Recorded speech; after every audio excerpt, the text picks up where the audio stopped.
Welcome, everybody, to the 12th episode of A Dash of Salt. To my right, as always, we have our newest guest, BargainBinGaming. Hello. How you doing today, friend? I'm doing good. How are you doing? I'm doing all right. Trying to get through it. It was a hot one today. Super, super hot one. Oh yeah, definitely so. Heat index down here is ridiculous. Oh, are you down south as well? Yeah, Mississippi, on the Oh, Gulf okay. Coast. Oh, okay. I'm in Oklahoma, so it gets pretty hot. But yeah, in the middle, middle. I almost said the Middle East. It would be very fucking hot if you're in the Middle East. In the Midwest, it's at least a dry heat, right? You would think so, but it's a little bit more humid here. Yeah, even right now we're probably sitting at like 60%, I'd say. So Okay. a little bit higher than. I grew up in Kansas. All right, yeah, So not too far. I remember it always being a dry heat, but I guess in comparison to down here next to water, it's No, a whole different world. Kansas, I will say, is a little bit more drier heat. I spent some time in Colorado as well, and it was Okay. kind of similar, All right. drier heat. Not as much elevation, but still drier heat. Well, Yeah, fair enough. for anyone who doesn't know who you are, introduce yourself a little. I am BargainBinGaming, a full-time variety streamer, typically streaming older things such as, what am I playing right now? Fallout New Vegas, Nice. Elder Scrolls 4 Oblivion, Dragon Age Origins, and Legend of Zelda HD Skyward Sword. Okay, some real old school games. I Some don't know fan what it really favorites. was. Yeah, I would definitely say so. Whatever reason, when I first started, I played the stereotypical Warzone, Fortnite, this and that, and Sure. after a while, I just thought if I were gonna go with a stick of some sort, I should go with something I really enjoyed, and I get burnt out on multiplayer games so Yeah. easily, especially BRs, because with BRs, it's not like multiplayer games when we were growing up. It's the same map for Yep. long extended periods of time, and Yep. I don't think battle passes and new guns and new skins can really keep me in any kind of capacity. Yeah, I mean, it was exciting for the first year or so when people. I mean, it was a new idea, right? It hadn't really been done to that capacity yet, so it was exciting for a little bit. But I feel like the BR is kind of dying out a little bit. Don't get me wrong, people still love it. There's the people who are still diehards, Sure. but for me as well, I'm kind of out of the whole multiplayer aspect. But I will say, Halo Infinite will probably bring me back. It's funny you say that because you can see behind me, I'm very much an Xbox fanboy, despite playing on all the different systems now. It's such a big debate in regards to whether or not classic multiplayer can do well in this Mm-hmm. VR climate we've been talking about. Just because people have become so accustomed to Yeah, VR. that's true. Even when Modern Warfare came out, multiplayer kind of made a small comeback, but I think the last universally loved standard multiplayer game was Battlefield 1, Mhm. which I loved. Battlefield 1 was excellent, but I also think that was partially due to the fact that it was a new genre of sorts for the mainstream crowd, Yeah. right? We hadn't gotten a big World War One map or game rather, and after that, with Battlefield, we got Battlefield 5, which was more World War Two, which was a odd choice, realistically speaking. And now with Call of Duty, we're getting rumors that's going to be another World War Two game, and it's kind of flabbergasting me. But it sounds intriguing because we are going to be getting, supposedly, if the rumors are true, an alternative history I like to that. it, to where it's going to be. I do too. If they do it Yeah. well. Supposedly, it's supposed to take place either in the 1950s or 1960s, where the war is still going on, and even more recent rumors suggest that it could be in. This is it's smart if this is true. supposedly what's going to happen is they'll have attachments like red dot sights and modern stuff, but with the classic World War II guns like the Browning, M1 Garand, That's stuff like interesting. that. So it is, and if they can do it right, it'll be an easy transition for Warzone where you're essentially just reskinning your guns, especially if you have a lot of the same attachments. Now, I think that even with this, I think that the multiplayer, it's hard to say whether or not people are going to be really drawn to that or if they're just going to stick to Warzone. Yeah. Now we mentioned Halo Infinite, and I I don't know what were your thoughts on Halo 4 and 5 with 343 Studios? I don't remember them. They're, you know what I mean? Like, I played both, and I Right. couldn't even tell you the storyline of it. I can't. I will say I didn't give them as much playthrough as I did 2 and 3. You know, they didn't take up as much as my life. But yeah, like storyline wise, I don't remember much of it. And then multiplayer wise, I stopped playing because of that. You know, like because of 5. So yeah, not the I best. rented Oh, both of okay, them. best choice. I rent because I didn't want, no, it was a great choice because I didn't want to be invested financially into these games because I would feel even better about giving up on them because I knew that I probably wasn't, well, 4, it was more of a who knows what's going to happen, but 5 definitely after 4 because I think 4 was the one where you had the, I think it was called the Guardian. It was this big robot thing, right? Yeah. And you fought it like 8 different times, the same battle throughout the story. And it was almost insulting to the player base having it like that. And that's the one thing I always remember about 343's story mode was that repetitive nature and a very, of course, short um, story mode. Now, because of that, up until this past E3 we just had, I wasn't remotely excited for Halo Infinite. But I do think that E3 kind of changed my mind a bit because we saw more of a almost familiar vibe with the multiplayer It they seemed showed. nostalgic. And it did, it really did. And they kind of cut back a lot of the bullshit that they introduced in 4 and 5 Sure. for the multiplayer. And it just, I think especially with that, it looked pretty solid graphically. It wasn't, anything crazy, but after what we saw with the last showing of it, where we got the what was it? I don't remember what it's named by the internet, but it was the meme of the brute that Oh looked yeah, sure. horrific. And that was a big step. But I've said before, and I know we're getting off topic here, but I said before that if I were 343 Studios, because Easter eggs are so universally loved by players, I would take that model of that terrible brute and monkey brute. I would, what's up, Ham? I would put it in the game somewhere hidden Okay. because that's a fantastic Easter egg. It became such a big meme. Everyone's going to recognize it because it's so fresh in a lot of people's minds. And it's kind of poking fun at yourself to the point that I think people will be kind of impressed to a certain extent Sure. that you're able to Yeah. poke fun at yourself. But going back to it, in regards to whether or not multiplayer game types can overtake or at least gain back some popularity with BRs, I think Halo Infinite's going to be a big player. And I also think Battlefield 2042, I believe is Yeah, the name of people it, are excited for is going to that. be a big factor too. Yeah, they're super excited for that one. And they should be because it looks fucking does. great and it adds a certain twist to it, but it's still not a BR. And I think more So games need to get away from the BR. Like, don't get me wrong. I think so.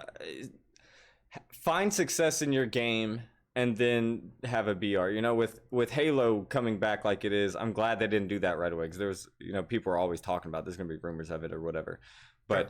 but to not even know where your foundation of your franchise is anymore, I feel like coming back and just making that slate again is a good idea for them.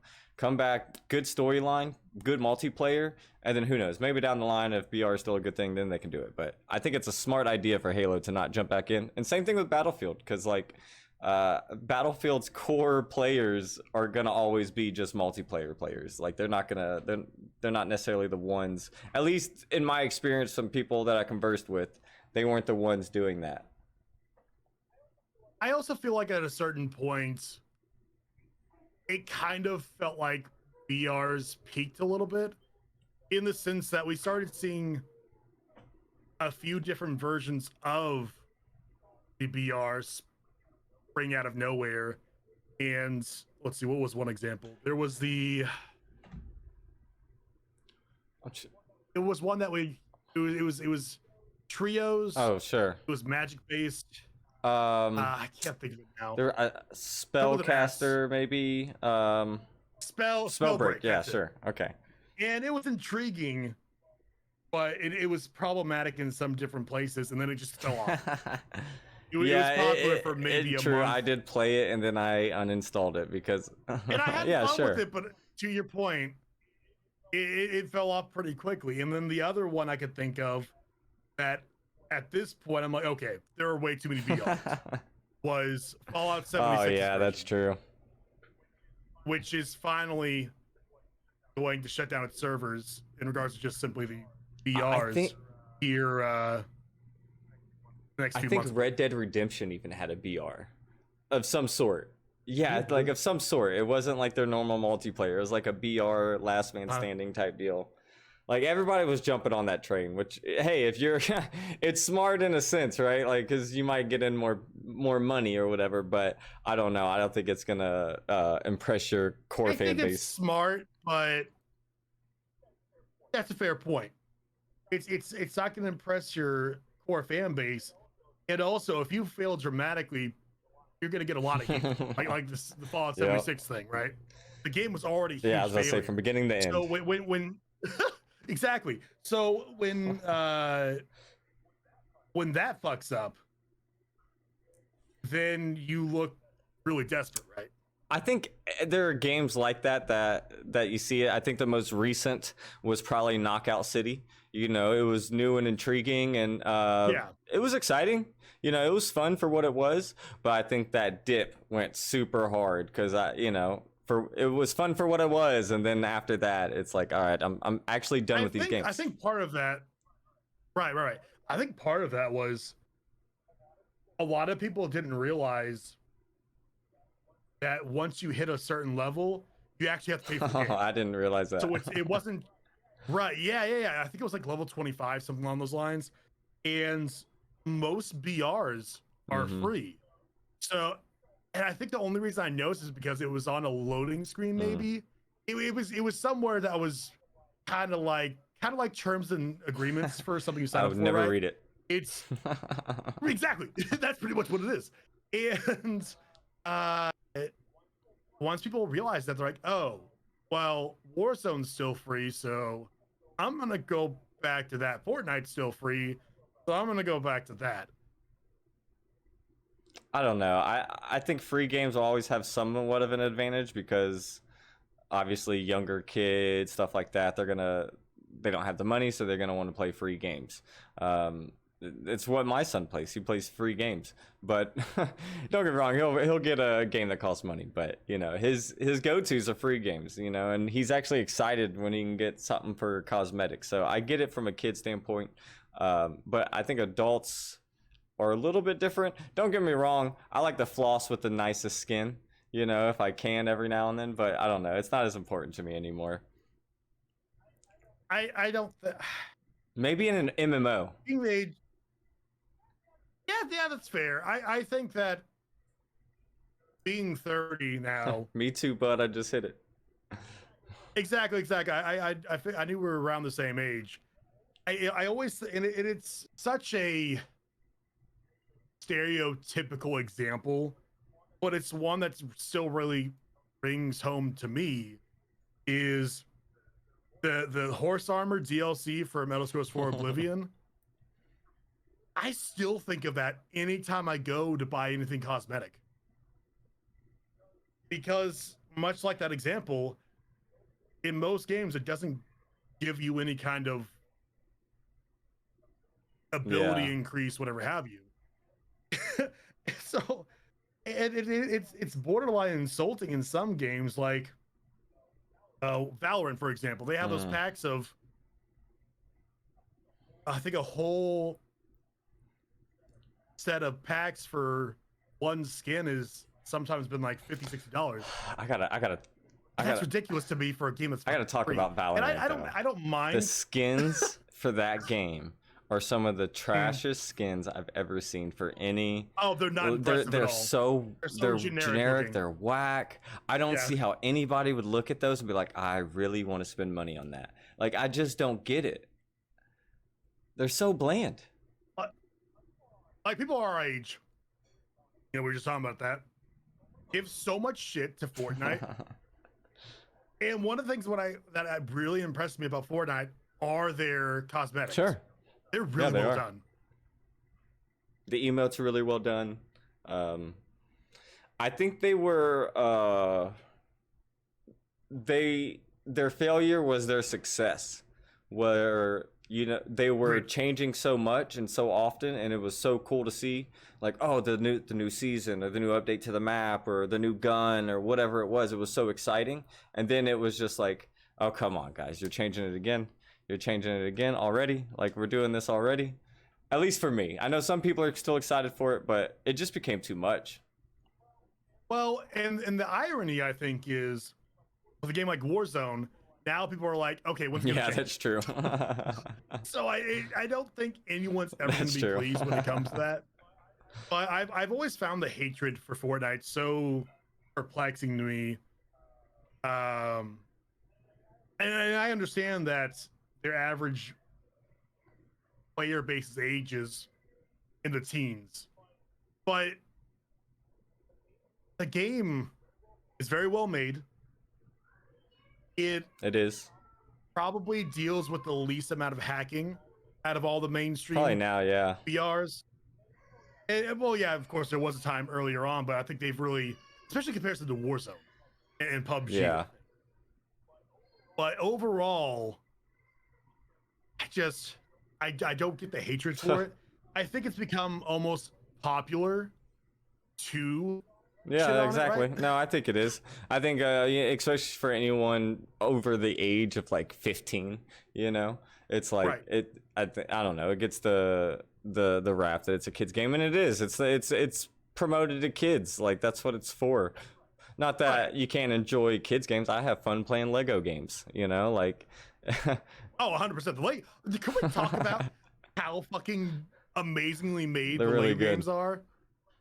The Lord of the Rings one I played was fucking fantastic. The Harry Potter ones are amazing. Oh, I'm sure. Star Wars ones were great too.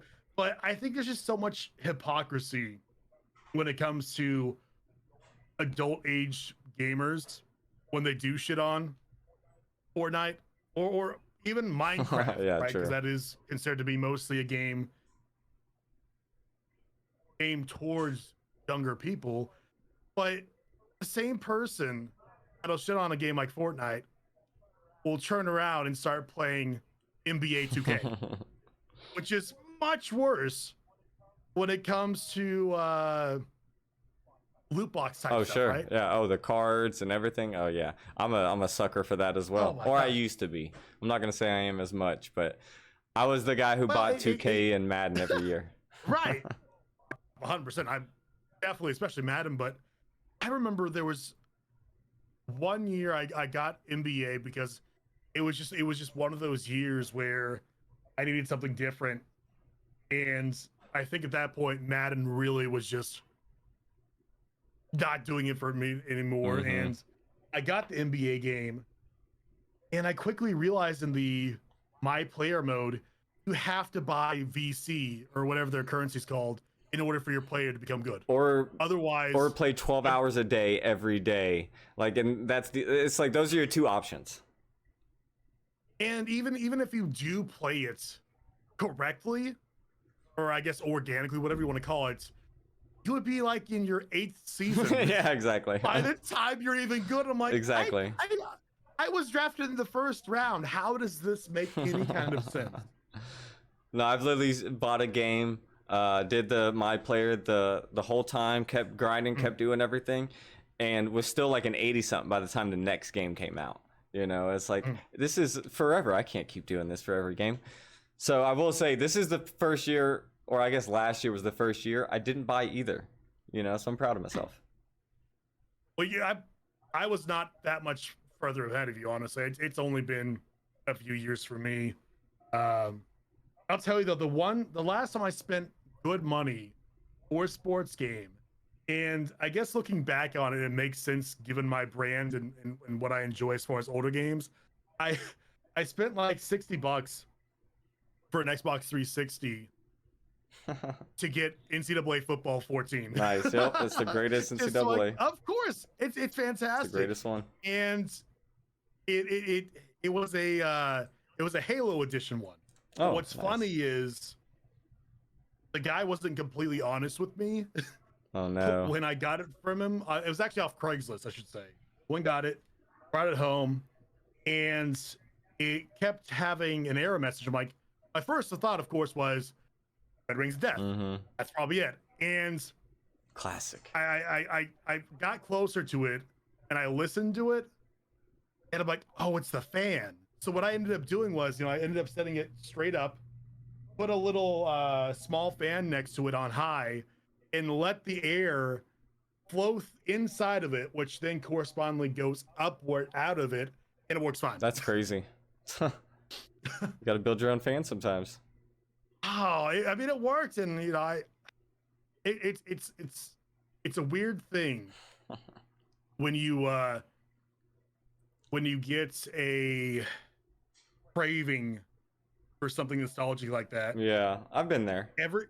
Every time I pick up NCAA 14, I'll play it for 30 hours straight, ignore everything else. And I'll get bored, drop it for a year or two, Yep. and be like, you know what I really miss, and then do it once again. I'm the same way with Fallout 4 now. Fallout 4 is probably up there as one of my favorite games. Really, that's intriguing. But every so often since it's come out, it's like I'll put a bunch of hours into it, I'll stop playing it, put a bunch of hours into it, stop playing.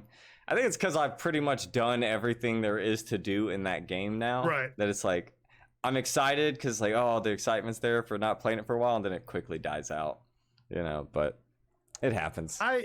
We talk about, since I'm streaming Fallout New Vegas right now, we talk about Fallout 4 a lot, surprisingly, because people either love it or think it's the biggest piece of shit in the world. Yep.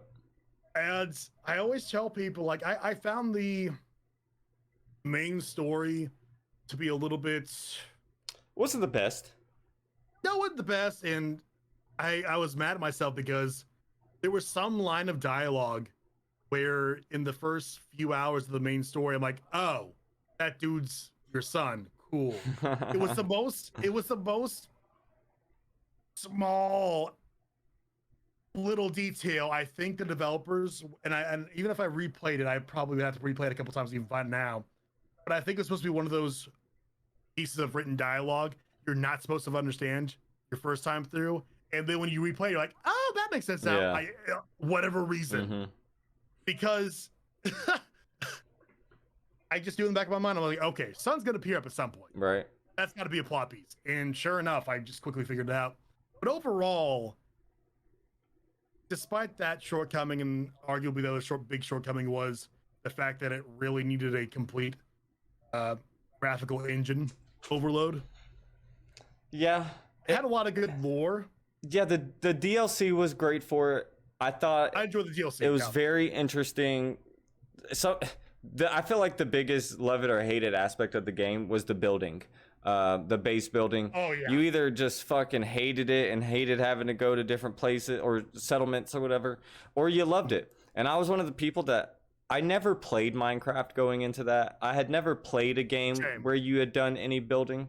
So when I got into that, I was like, this is awesome. And I've showed my chat before, but like because my game that I put so many hours into, I still have it, you know. So like Right. I'll go through my old towns, and this is like pre mods and everything. So Yeah. it's pretty it's impressive to me. I like it, you know. But yeah, I have so many I, hours in that game. I'm the exact same way. I for never playing Minecraft or anything similar to it, I found the building really intriguing. And the only thing that really pissed me off about it was the fact that, and to your point, they fixed it with mods, then Fallout 76 actually made some tweaks to it. The fact that you couldn't clear out all debris, Oh and if yeah, something was at a weird yeah. angle, you couldn't build there. It gave off this sense of a lack of freedom, lack of creativity, whatever you want to call it. And it always really irked me. But Us early us early I did players found a of way around it. I'll just let you know.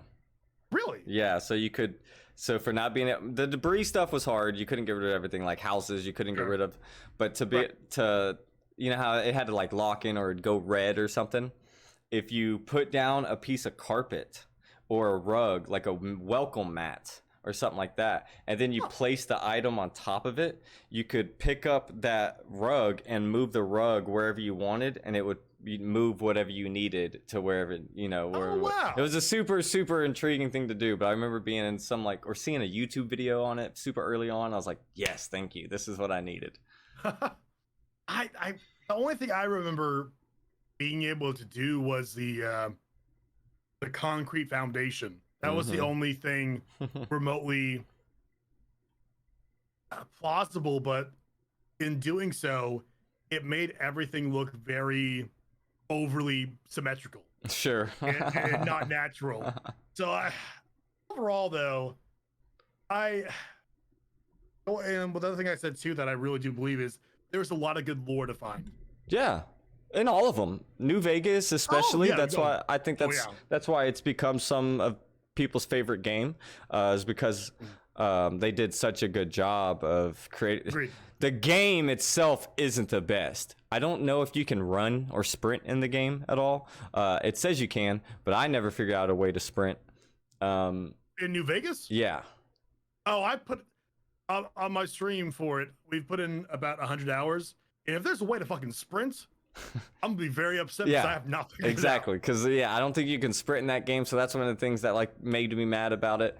Because it's such a huge fucking map. Why are you gonna it out. not And let it's such me a barren run? map too. Yeah. No, I agree 100%.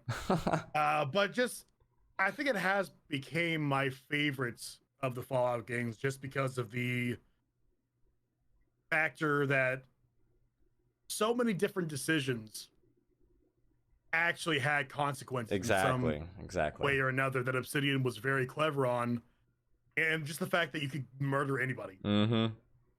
And it's something I think Bethesda has been very lazy on, Yeah. even like going with their Elder Scrolls franchise. And I have to wonder too if potentially they haven't included anything like that in their post New Vegas titles just because they don't want Obsidian to get more credit than I don't what they've know. gotten. I think with that topic, once again, going back to the fan base, the people who are true fans of the Fallout series, we all know who did what. You know, we know Bethesda did this and we know Obsidian did that, you know, and Obsidian made a great game, great storyline, just mechanic-wise, it's one of the buggiest games I've ever played, you know. 10 out of 10 can murder anyone I want. No, I love that. Okay, so I have to explain this. My mods, and my regulars always give me shit for this. There was one companion in New Vegas. I like it murdered. Which one? Cass. Okay. If you take her to I don't remember what the name of the crime syndicate is off the top of my head, but pretty much they tell you to bring her there so they can deal with her. And I always typically play a good character. So in my mind, I thought, okay, if I bring her there, because anytime I play an RPG, I always make sure to have my first thing I always go for with that is to make sure that my persuasion is the first thing I My charisma level goes up immediately. Oh, 100%. You have to. It makes the game so much easier. Yep.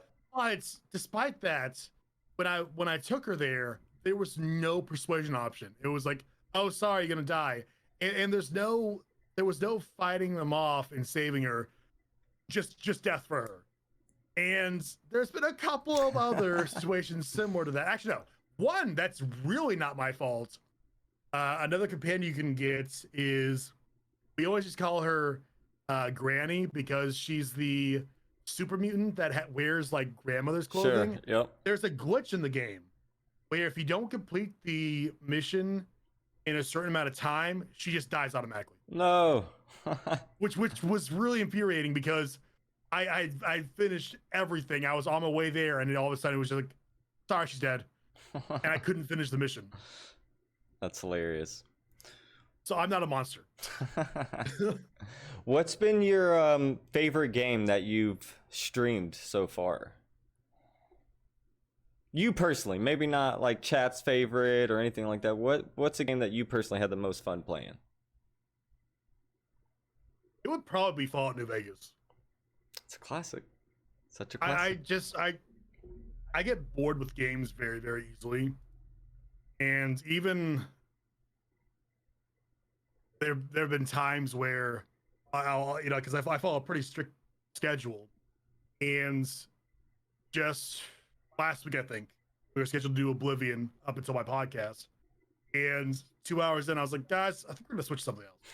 I think we did a little bit of Fall Guys followed by some Fortnite, I was bored. It's not that I'm not enjoying the playthrough, but that day I was like, I'm just not feeling it. But then with Fallout New Vegas, for putting almost 100 hours into it now, that's never occurred. There have been other games where, even ones I love and really enjoyed finishing on stream, it's just, I couldn't do it. There would be instances of where I was just like, I'm not feeling it today. But Fallout New Vegas, never an instance whatsoever. I've gotten that way with a couple games. They're mainly RPG games though. Right. Kind of like Final Fantasy. I had a lot of fun time playing Final Fantasy on stream, but then it got to a point where it almost became too grindy, and it's like, well, I don't just want to do this on stream for hours. It would be boring for them. It's gonna be boring for me. Because when I even my old days, like grinding games, Pokemon, Final Fantasy back in the day, it'd be one of those things where like I'm listening to music or throwing on a video or a movie, and then I'm just cycling through the battles real quick, like it's never something I truly did on stream, so it bores me. And then I feel guilty if I don't play on stream, Right. I can't do anything grindy. I don't like live service games. Sure. I think Destiny 1 was an awful game. I don't like either of them. No hate on them. I just don't enjoy them. I mean, my mantra with anything, any kind of medium whatsoever, whether it's movies, television, video games, anything, I'm never going to down anyone for liking something, because everything along those lines are subjective. But I'm definitely going to give you my opinion on it. And especially like the new Star Wars movies, I will sit there and rant about them for 30 minutes why I think they're terrible. I'm not going to say you're a fucking idiot for liking them, but I'm going to give you my opinion on it. But I don't like grinding for anything. I feel like I would get bored doing the same mission over and over again in hopes to get a certain item. Yep. And I think that's why I've never streamed an MMO either. So no WoW for you then, right? Well, especially with what's going on. Yeah. Okay. Final Fantasy 14. Also, maybe that's a better reference. Oh man, I found it so funny that with everything that happened with Blizzard, Twitch put out a tweet about Final Fantasy. I'm like, that's smart. Yep. That's smart. Go where everyone else is going to. Exactly. I don't blame you. Oh, Final Fantasy is banking right now from all of this. They are so smart. They saw that everything happened, and they're like, yes. Which I think I think they deserve it because one, of course, they haven't ever had any kind of fucking Sure. leaks that they are a terrible place to work at. Sure. But I believe that's the MMO, if I'm not mistaken, that had a awful launch. It's been out for quite some time, and I feel like it's just now. I feel like it's at its most popular right now, even without the whole WoW incident. I felt like it was at its most popular. Right. But I believe it's the one I'm thinking of. It had a terrible launch. The player base fell off, but then they went back and redid everything. And even before all of these Twitch streamers started going over from WoW to this, it just became a completely different game. And it's kind of similar to, I think, Star Wars Battlefront 2, how it had very rocky launch because of the loot box situation. Pay to win. But also, it was just, exactly. But it wasn't even just that, I don't think. I think it was also the fact that it was lacking content. EA was being very scummy during that time. Of course. But now, because of Respawn, and I always, anytime I ever hear anyone talk about that game and they're like, yeah, EA really actually did something good, I'm like, no. Don't give EA any kind of credit. Respawn, the actual developer for it, is the one that worked their tails off with a very small team, reworking that game and actually giving it some good content. Of course, when the game actually started finally being good, they announced that they would not be adding any more new content to it, which is a shame, really. And if I understand right, I don't believe they have any plans for doing a third one either. So, which is a shame because kind of surprising. The original ones were amazing. Fantastic. The original Battlefront 2. Oh my goodness, it was so awesome. I played that with my friends all the time. And I even enjoyed the first of the EA Battlefront games. Yeah, sure. It wasn't anything revolutionary, but it felt like, Star Wars, fantastic. I'm here for it. But I think it's a good thing that it happened because loot boxes were such a very common thing. And that kind of was the... Didn't a law get made because of that? Like, maybe it was a certain state. I don't know if it was the country, but... European countries. Okay. It's like European countries. I don't believe there have been any kind of gambling laws in the United States that have been implemented. It was something like Canada. You couldn't promote a game to kids that offered gambling type loot boxes or something like that. Like, I want to say it was Germany, that for sure. Maybe the United States did. I don't recall, but I do remember there was one politician. I want to say he was a representative. You know what I'm trying to say. From Hawaii, I want to say. Okay. Who was really, really going in on this and got a lot of good press from it, which, cheers to him for that, because he was like the one politician actually speaking up about it when it was at this really terrible height, right? He probably got robbed on his game. That's probably what happened. He was mad. He got the bill from one of his children, like, oh, no. Yeah. I don't fucking I believe that. I believe that. Oh, 100%. It's ridiculous, really. And as a new father, congrats. If there's one, thank you, I appreciate that.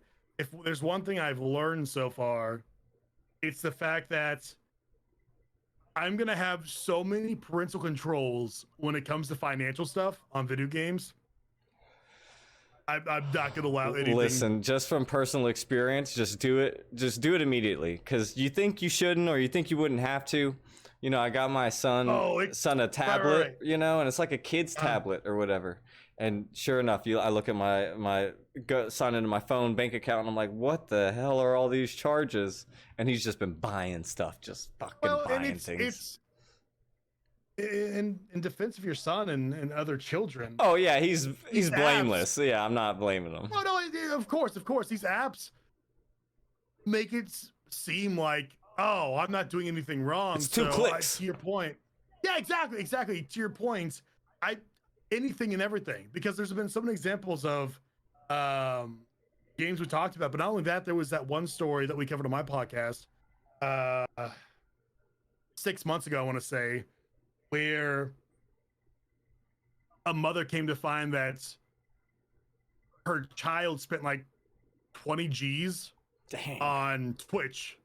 Ooh. And she's like, I can't pay my mortgage now. Oh no. Oh. And I don't think anything came of it because It's Yeah, I mean, Twitch isn't the fastest at responding to anything in general, so I doubt they're no, even gonna try and refund her money. and it's a shame because I'm sure she reached out to the streamer or streamers, and it's like, what are you supposed to do? Yeah, that It as a kid it's hard, and as a parent it's like you never want to think you're not being a good parent or you're not right. um involved enough, but in that situation, it's like you should have monitored better, I guess, and the same with me. I should have monitored the tablet better, but like you said, the games do such a good job, and you may not even be on that. It could be in game.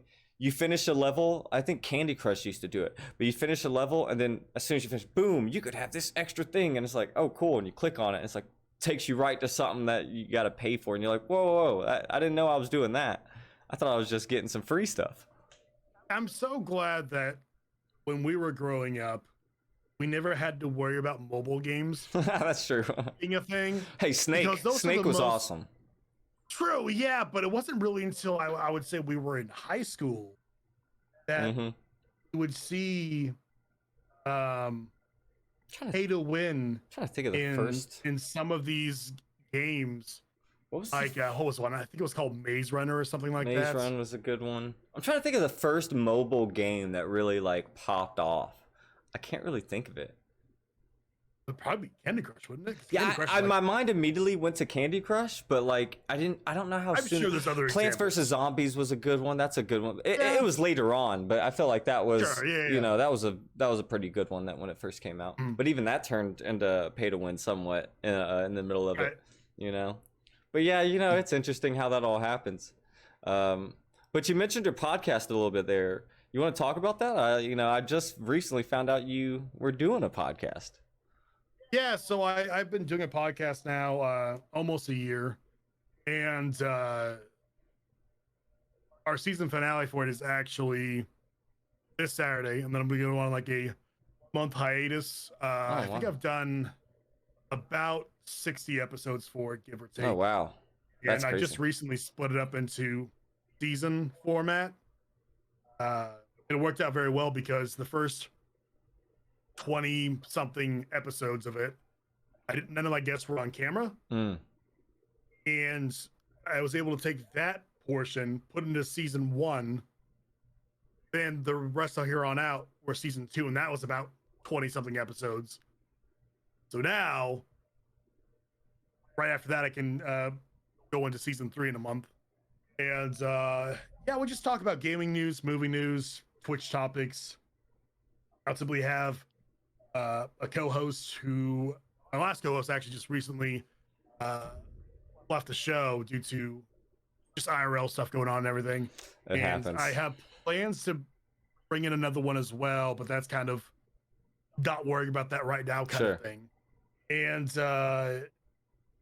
we usually have 4 to 6 guests that are streamers, kind of like this and everything. And it's been a really great networking tool. Oh, for sure. I agree. I don't think my channel would have grown like it has remotely if I hadn't done that. Yeah. Especially playing these, single player games.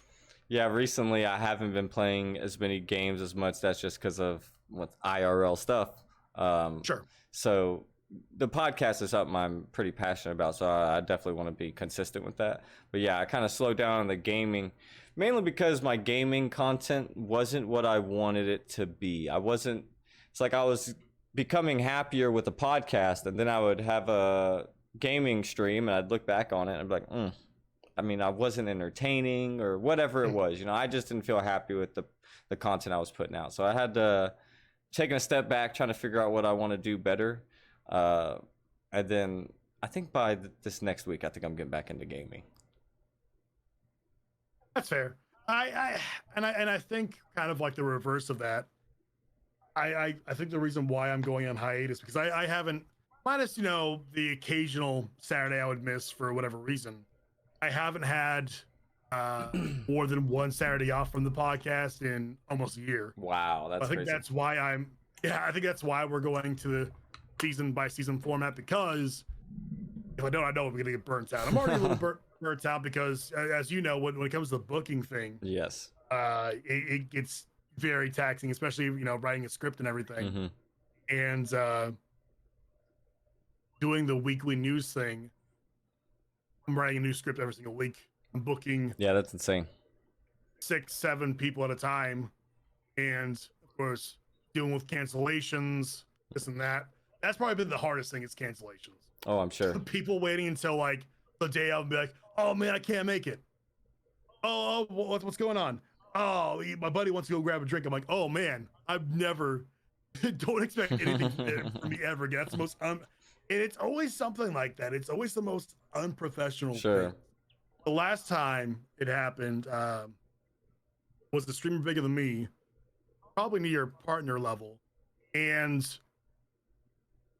I made my announcement for that week of the guests for the podcast, and he DMs me and he's like, "Oh man, I just saw a tweet. I'm not going to be able to make it. I have a family thing going on." And I read that, as I'm reading, I'm like, "Okay, good excuse, sure." And then he goes on to say, "Yeah, I couldn't find your DMs," and I didn't respond. I said, "I was like, all good, all good." I didn't want to go on into it, but I'm like, "How the fuck do you not find my GM?" Yeah. I'm on. That's the most ludicrous response I had ever gotten. I think for me, it's been one of those things where, luckily enough, most people have hit me back up or have been intrigued enough. Luckily, it's because most of them, I would like to think they like me in some sort. They already had some type of friendship or whatever it may be.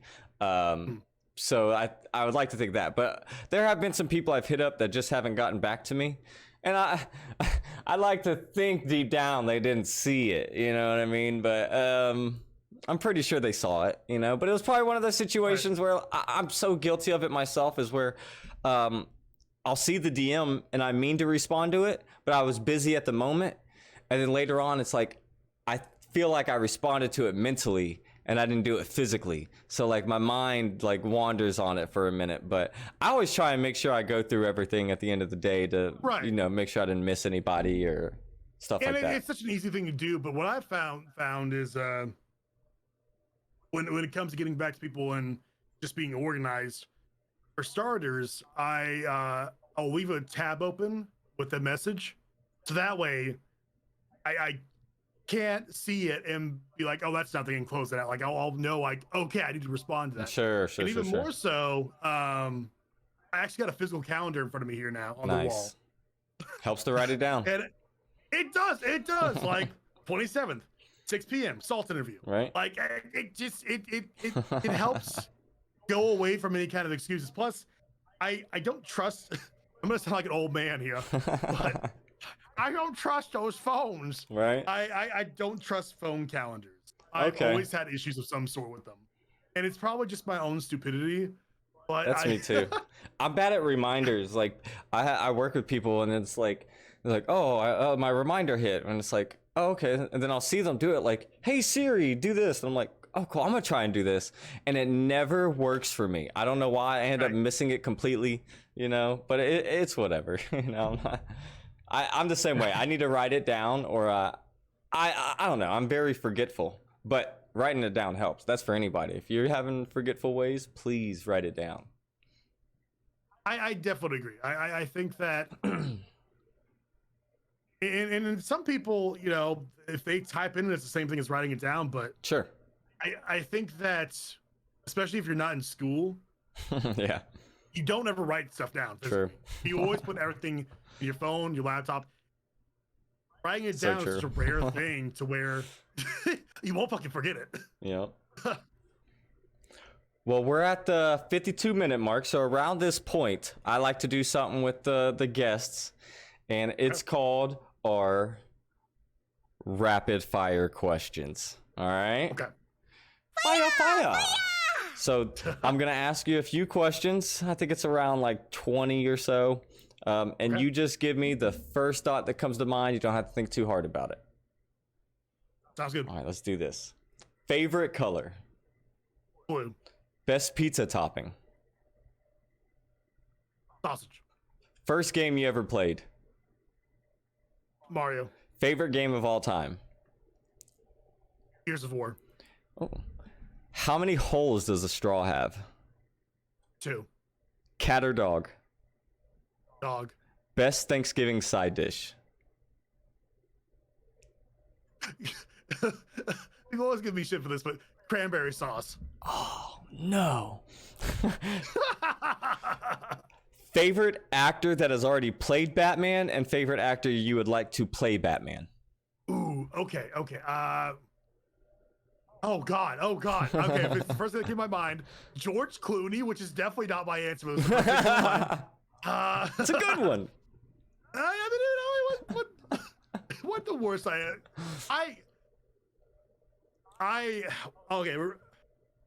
I love the Batman and Robin movies too. I do too. But bat nipples, you can't beat it. And you know the whole That's so funny. Arnold Schwarzenegger is a fucking delight in that movie. Yes, his one-liners are Everybody amazing. Chill. Yeah. Everybody chill is the funniest fucking thing to me. Okay, so actor I want to see play Batman. A weird one that just came to my mind, but I think could work. Jake Gyllenhaal. I agree. I've heard that before, and I agree. I'll give you that one. Without being able to really process my thought process there. That's a good one. That'll be it. Is cheesecake a cake or a pie? Oh man. My mind keeps going cake. Okay. Who is the best Power Ranger? Green/White Ranger. Okay. Tommy. If you had to choose one condiment to have with every meal, every bite, what would it be? Ketchup. Oh, goodness. Would you rather be the first to explore the ocean or space? Space, only because I'm terrified of sharks. Okay, like me too. Real straight up phobia. I have a tattoo of a shark on my leg that says fear because that is one of my biggest fears. If you had to choose one person to represent humanity if aliens ever came down to visit us, who would it be? Wait, can you repeat it? If you had to choose one person to represent humanity if aliens ever came down to visit, who would it be? Oh, Ryan Reynolds. Okay, that's a good one. Without hesitation. Xbox or PlayStation? I think this will be easy. Xbox. Yeah. Which Pokemon best describes your personality? Oh wow. Instantly, I think it's the first Pokemon I thought of was Charizard when you said Pokemon. And even as you kept talking, I'm like, probably part Charizard. Yeah, Charizard was a huge asshole in the anime. He was. And That's so funny. yeah, probably gonna be good. Okay. And this is the most important question. Is water wet?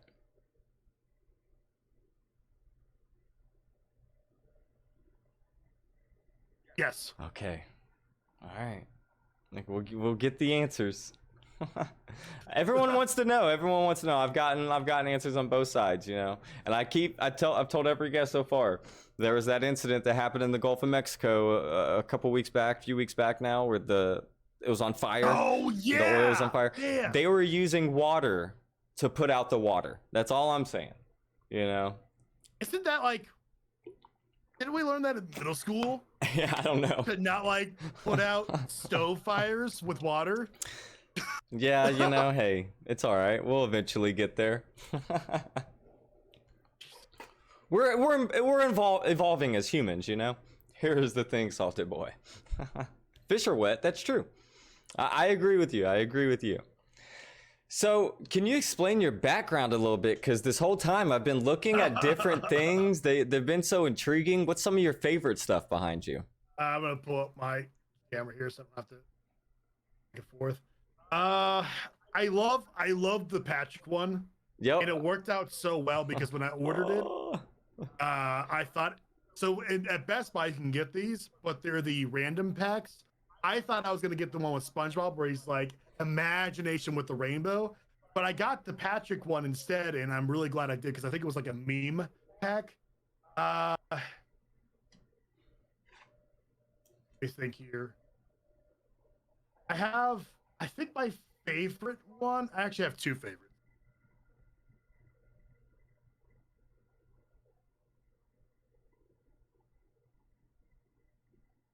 Ooh. All right, so Julius Caesar Deadpool, That's hilarious. and then this is a mask from the Dishonored series. Oh wow. There's a lot Yeah, of detail that's in that. That's nice. which yeah, a lot of detail, but I was kind of bummed out that you can't wear it. Mm. That was the one thing. Wasn't it Halo 3? I think it was Halo 3 where they were advertising the Spartan helmet, right? Mm. And I thought I was going to be able to wear it, dude.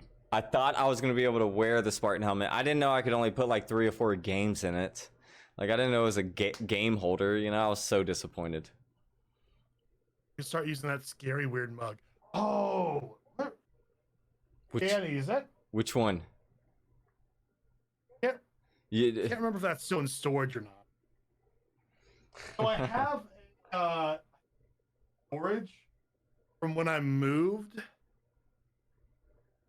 It's an Obi-Wan Kenobi mug from the 70s that I found in the Salvation Army of all places. oh, that's amazing. And on Instagram. But it's terrifying looking. It's cool that it's actually from the 70s, but he said it's on Instagram. I think I could probably super fast. Oh, you're all good. I will say, I think, you know, I said a little bit off stream, but immediately my eye went to the terrible towel. And I think I see Big Ben or somebody over there in the top right. Yeah, it's been Roethlisberger out the. Yep, exactly. That's definitely right. And the coon. Oh yeah, I actually have several South Park little figures. Yeah, I see the ones up there on the shelf too. Yeah, that's Ginger Cartman. Oh, great episode. Great episode. Oh yeah, 100%. And Cartman as the wizard from the Game of Thrones. That's amazing episodes as well. Was that Oh, Black and Friday? the games too. Yes. Oh, Black Friday is fantastic. Dan, did you send me the picture? Oh, I love South Park. I moved to Denver when I turned like 20 or so, somewhere around there, 21 maybe. And I was like started watching all the seasons all over again, and it's crazy the references you miss. Like once you live there, you pick up on a lot more references. You're like, oh wow, I know what they're talking about now. Like, okay, I found a picture of the mug. Let's see it. I'm pretty sure it's still in storage, but I could definitely see Danny's fear about it. Is that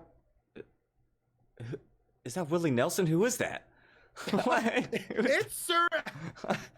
It's Sir. It's supposed to be Obi-Wan. Sir Alec Guinness. Is that how you say it? The real actor? Yeah, I forget who it is. The original old Obi-Wan. Did I say that right? Sir. Yeah, no, I said that right. Sir Alec McGinnis. Okay, no. I said Sir Alec McGinnis. I said it. Oh no, Alec Guinness. I added the Mick for no fucking reason. Oopsies. I got there though. I don't have the best fucking memory in the world. When it comes to Star Wars, I'm usually pretty good about remember everything. So I was pretty goddamn. He has that sick of you shit look, rolling the eyes and everything. Like I said though, I got it at Salvation Army for $2. That's a good find. Maybe one day, it has the year being from the 70s, everything. Maybe one day I can sell it for some good money. Hey, maybe someone. Maybe you never know. That doesn't mind the resting bitch face on it. Apparently, it is a little bit of creepy face. I will say it's a little bit creepy. So, I always ask this: what's some of your favorite stuff you got going on in your setup? If it's your PC, your chair, your monitors, what's some of the cool stuff you got going on? I mentioned beforehand that I just recently, before we started, recently got an XLR mic and a Go XLR. I'm still getting everything right on the Go XLR, but there's a beep button. So I don't know. Can you hear this? I heard some. Okay, I heard something, but it was like a quick little static. probably doesn't come through on Discord. It's a beep though, so I can say, go beep yourself, which I love. And then it can also make my sound like a robot, which I probably should turn this down. I think this will come through. I think I should sound Yep, now. you do. I'm getting that worked out and everything. And then there's a megaphone one, as well as a hard tune one, which I assume is like auto tune. Okay. Cheese crown. Oh yeah, The cheese crown. yes, it's one of my channel redemption rewards. Don't know how it got started being a thing. Because most people will see that and they're like, "Are you a Packers fan?" I was just about to say. Cheesehead. It wasn't that. It wasn't that. Someone, I think it was a younger viewer, during the podcast, like, it'd be funny if you were wearing a cheese hat.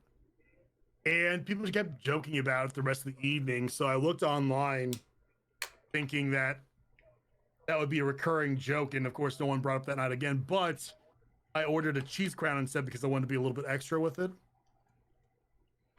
And slowly budding. Oh, yeah. And then I have a princess hat. Yeah. I mean, that's in your branding, right? Like your logo. Yeah. Well, the hat came after the branding, but I don't remember who first called me princess. One of my buddies, and I couldn't tell you who it is exactly, but they kept calling me princess as kind of like a buddy insult kind of thing, and I just kind of went with it. And then Hey, same thing with Salt. Danny, yeah, and Danny, who's in chat right now, that's done a lot of my designs for me. He ran with it, and now everyone refers to me as princess. That's so funny. And I've even gone as far as putting into it with my merchandise. Oh wow! This is me dressed as Zelda. Amazing. Yeah. So I mean, it just kind of became its own thing. So how long have you been streaming now? I celebrated a year in May. Okay. So you kind of started right around COVID, like pretty much. I was a quarantine streamer, like for right sure. around that time. Did you see the mass fluctuation around that time as well? Like everybody just popping up, starting to stream. Oh yeah, I mean most streamers that are currently below 100 viewers are all classified as I agree. Right. I and there's nothing wrong with that by any means. I just think that, to your point, that's where the spike started. And I think currently, and I said this on my podcast the other day, I think that we are now at what I term as the second mass wave of people quitting from that period. Because people quit, giving up. I think the first one was probably, I don't know, in the summer, fall time. And it's just people getting frustrated. And of course, now with some countries having their lockdowns lifted and restrictions slowly coming to an end, it's fucking summertime, so people won't be outside. Viewership is overall on the entire platform decreased. Which a lot of more people quit because of that. Right. And when you have people quitting, even too, those are other viewers leaving the platform because they don't want to. They have the sensibility of they don't want to.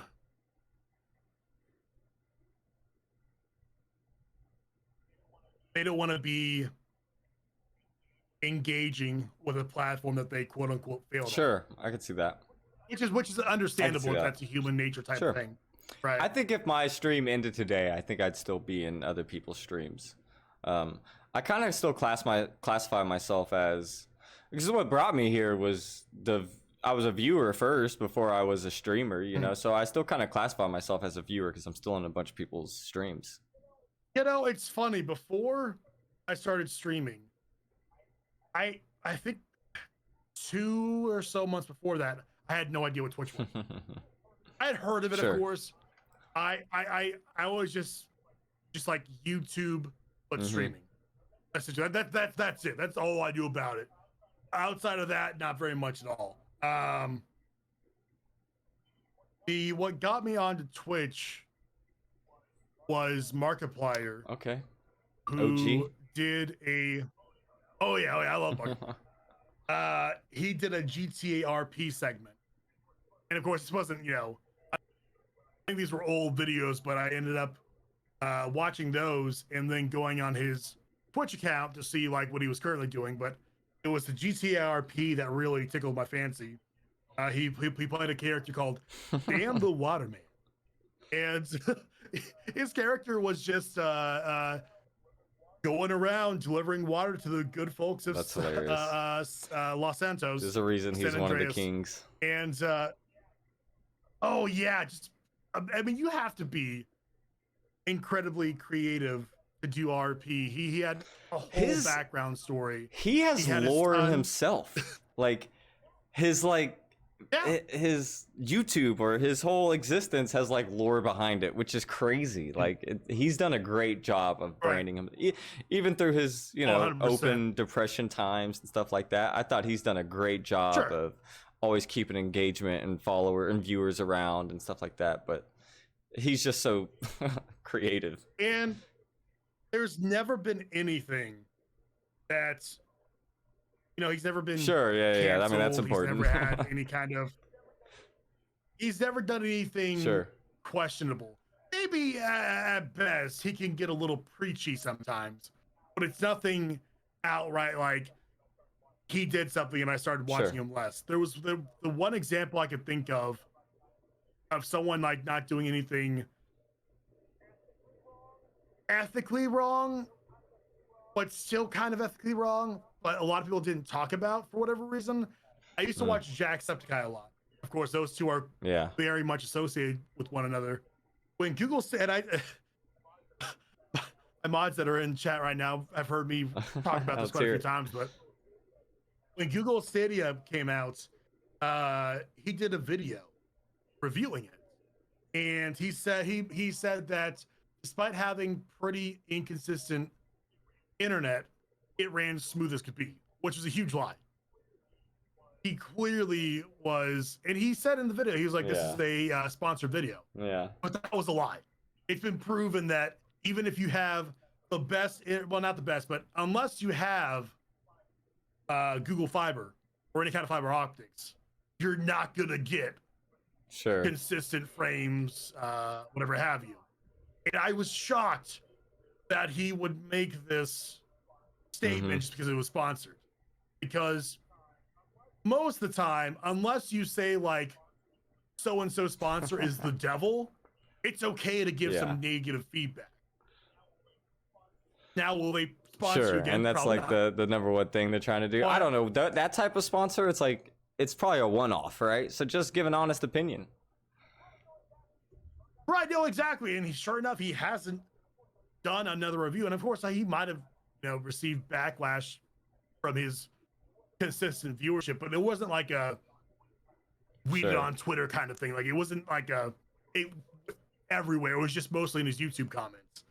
And it just I don't think I even realized it until it wasn't one of those things where, oh, I'm offended he did this. I'm never watching it. Because I'm not that kind of person. I'm not. I don't get offended. But reflecting upon it, it must have hit me somewhere subconsciously because I realized recently I don't really watch him anymore. And of course, his content has changed over due time. I mean, I will say, like, for a lot of people, and I enjoyed it, don't get me wrong, and just with a lot of the content creators and streamers, the Among Us time, those 3 months, however long it was, because obviously, like, everybody was jumping on it, and Jack in particular jumped on it a lot, especially with offline and everybody. And I don't know, I feel like a lot of people's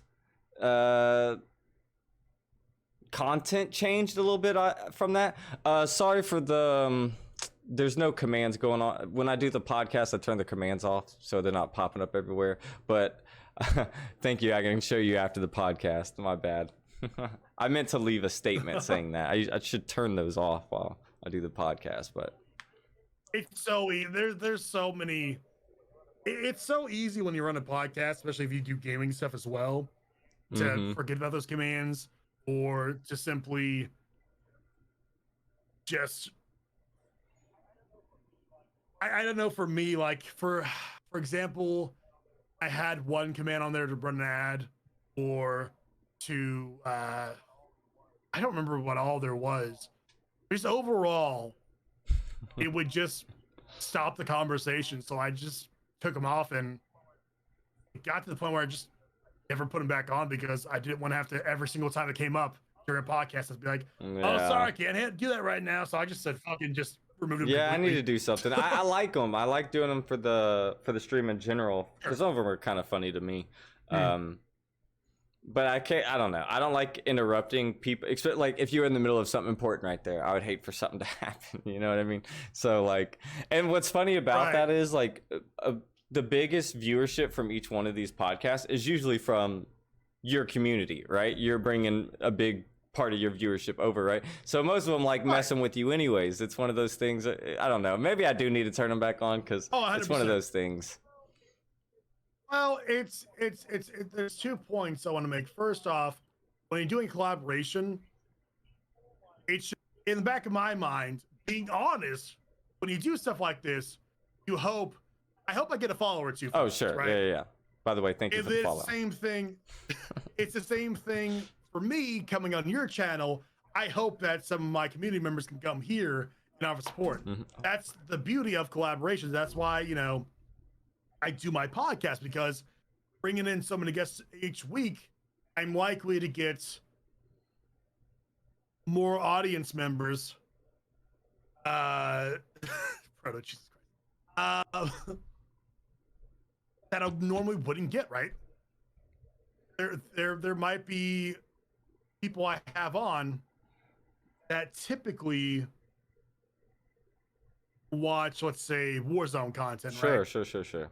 Because they came along with their favorite streamer to my podcast, they might think to themselves, hey, he plays Zelda. I haven't watched anyone play Zelda or played Zelda myself in years. I want, it's very simplistic stuff like that. Yeah. Now, also, the second point I want to make was I do leave one thing on because it's humorous. I have my sound for bits that I have on there that play songs, and I always sing along with them. And anytime one's played, I will cut off one of my guests mid-sentence and start singing it. And it became a pretty funny thing. Like there's one that's Dayman from It's Always Sunny in Philadelphia. What's up, Ryan? Yeah, welcome in. Thank you for the follow. Shout out to Ryan, who's currently editing stuff for me on one of my YouTube videos. I appreciate you, buddy. Yeah. I finally have someone editing stuff for me. It's amazing. I'm still trying to do it myself. I'm gonna. So tough. I'm gonna attempt to learn it myself, but I'm probably just gonna have to end up paying Ryan just to do it for me full time. What was I saying? No, I lost it. It was about your command, and it was funny. Sing along with it. So, one of the examples is Dayman from It's Always Sunny in Philadelphia, and one of my buddies, Tier Molnir, who's a streamer my size as well, he's been on the podcast now probably 6 or 7 times. Oh, nice. And people will purposely play that song when he's on there because that song, whatever reason, annoys the shit out of them. And they'll wait till he's on this. A couple times now, they'll wait until he's on this long tangent.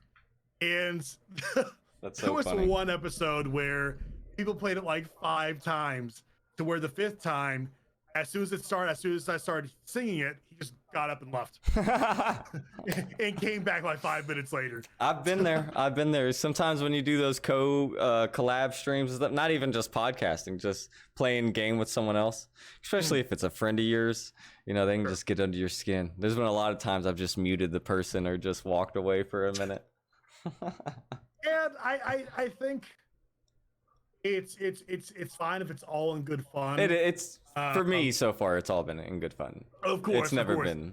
And I think the important thing that I realized early on, in regards to like important advice for people that are new to streaming, if someone like, let's say you are doing a collaboration with someone and they thought brought in a third party to also do the collaboration, if they're being a douche Yeah. and being toxic, whatever you want to call it, it's okay to leave. Yeah, There's been a couple of times. Go ahead. I'm a nice guy at heart. Like I'm super nice. I'm super respectful. I literally grew up with treat people the way you want to be treated. So like I literally go about that with everybody. You could be a stranger. It doesn't matter. I'm gonna treat you with respect. And then the moment that's gone, I don't know. I give people like a few chances. There's like a few chances. It's like, all right, there's strike one, there's strike two. It's never happened on stream, luckily. A couple commenters, but they're probably just trolls. You know what I mean? They're probably going to like 100 Sure. people's chats doing that. You know. But other than that, like I haven't come into too many situations where I've had to like talk to somebody or like, you know, leave something. just You know, not yet at least. I'm sure it's gonna happen. It's happened a couple times, especially when Among Us was really popular. Yeah, I'm lucky I wasn't streaming then, because I probably would have been too intense for that. Those were some of the most toxic Believe me! I was just I'm such a blunt person. So where if someone was being a douche, I was just like, all right, this is my last game because this guy, and I would be blunt. I'd be like, I can't deal with this fucking guy. I'd be the same way. So and so, you are being incredibly annoying as fuck. I can't do it. No offense. Well, I mean, kind of offense, but no offense. I'm gonna go ahead and probably go now. Yep. And and I mean, sometimes you just have to, because I don't think some people can learn. Like I remember there was once where we were playing Among Us, and people kept essentially breaking the meta, or being meta rather, and purposely dying, whatever it was. And I said, like, I so and so, can you please fucking stop? I understand that, ha ha ha ha, but some of us are streaming. Yeah. All right, and you dealing with this bullshit, or there'd be other examples like people getting to arguments about Among Us. That's a huge thing that we had to deal with. And it would be like 2 minutes after the match ended, and people were still arguing about the same thing.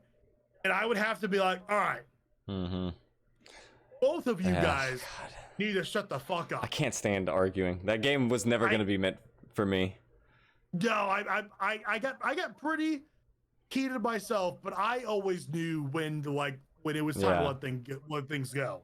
And when you're streaming Among Us or a game like it, where you have in between rounds that people watching, if you're in between rounds for more than 2 minutes, you start losing viewers. Yeah, no, 100%. People are ADD when it comes to viewing Twitch, and that's any type of content, not just an Among Us or whatever have you. It's tough. It becomes that I don't know. I think that's one of the reasons the game died, and it wasn't meant for everybody, especially the in betweens. You know, it's either were you entertaining enough to keep the people there in between the rounds or whatever, without like being super annoying to the people you were playing with, and you know what I mean. So it just, I don't know. I think there was a reason that game fell out, and it's funny that game fell out, you know, kind of as the rise of Fall Guys too. You know, it was like a little bit of dropping of Among Us, rising of Fall Guys, you know. So I don't know. I had fun with Fall Guys. I never played it on stream, but you know what's funny?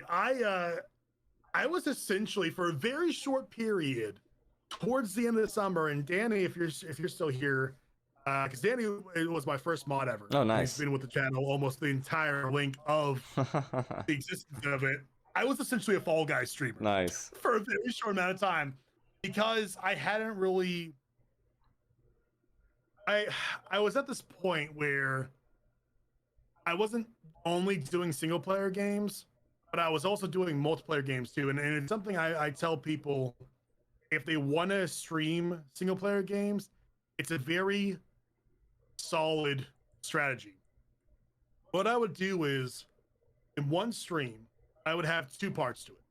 First part, I would do a popular multiplayer game, such as a Warzone, Fortnite, whatever have you.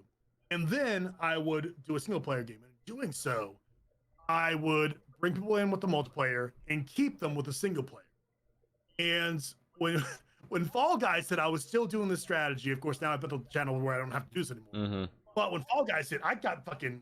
It was so refreshing to play something carefree that isn't a Warzone or any other BR where you have to be a tryhard the entire time.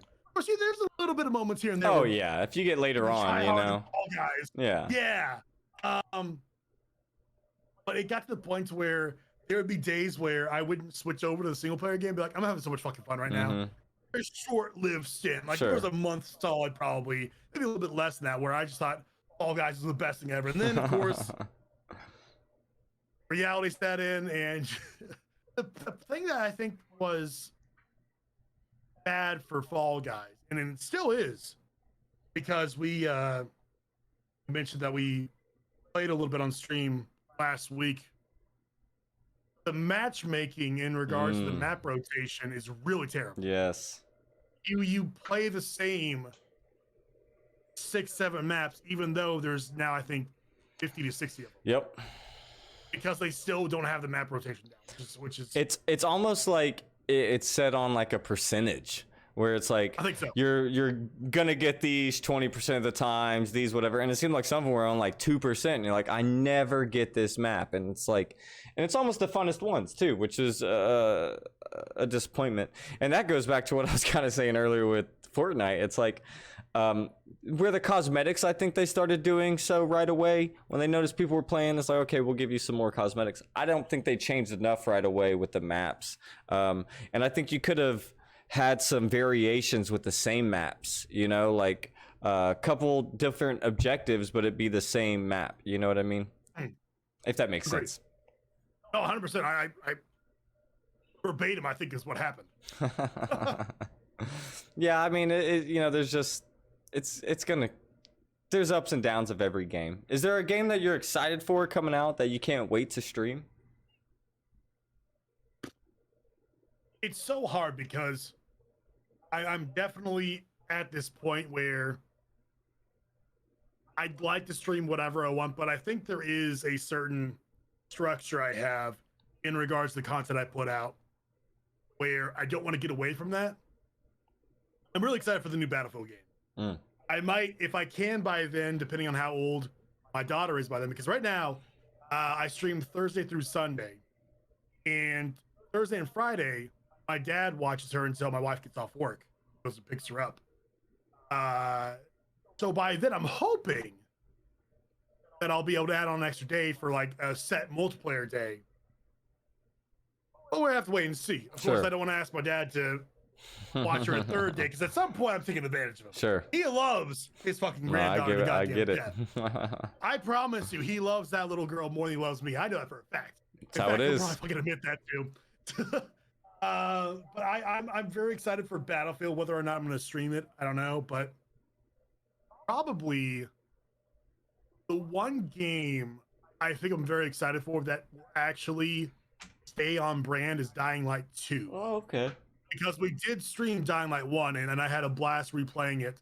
And I say that because I have a thing where I can't replay games more than once. Unless what's up, Joker? Welcome in. Unless like 10 years has gone by. Really? Okay.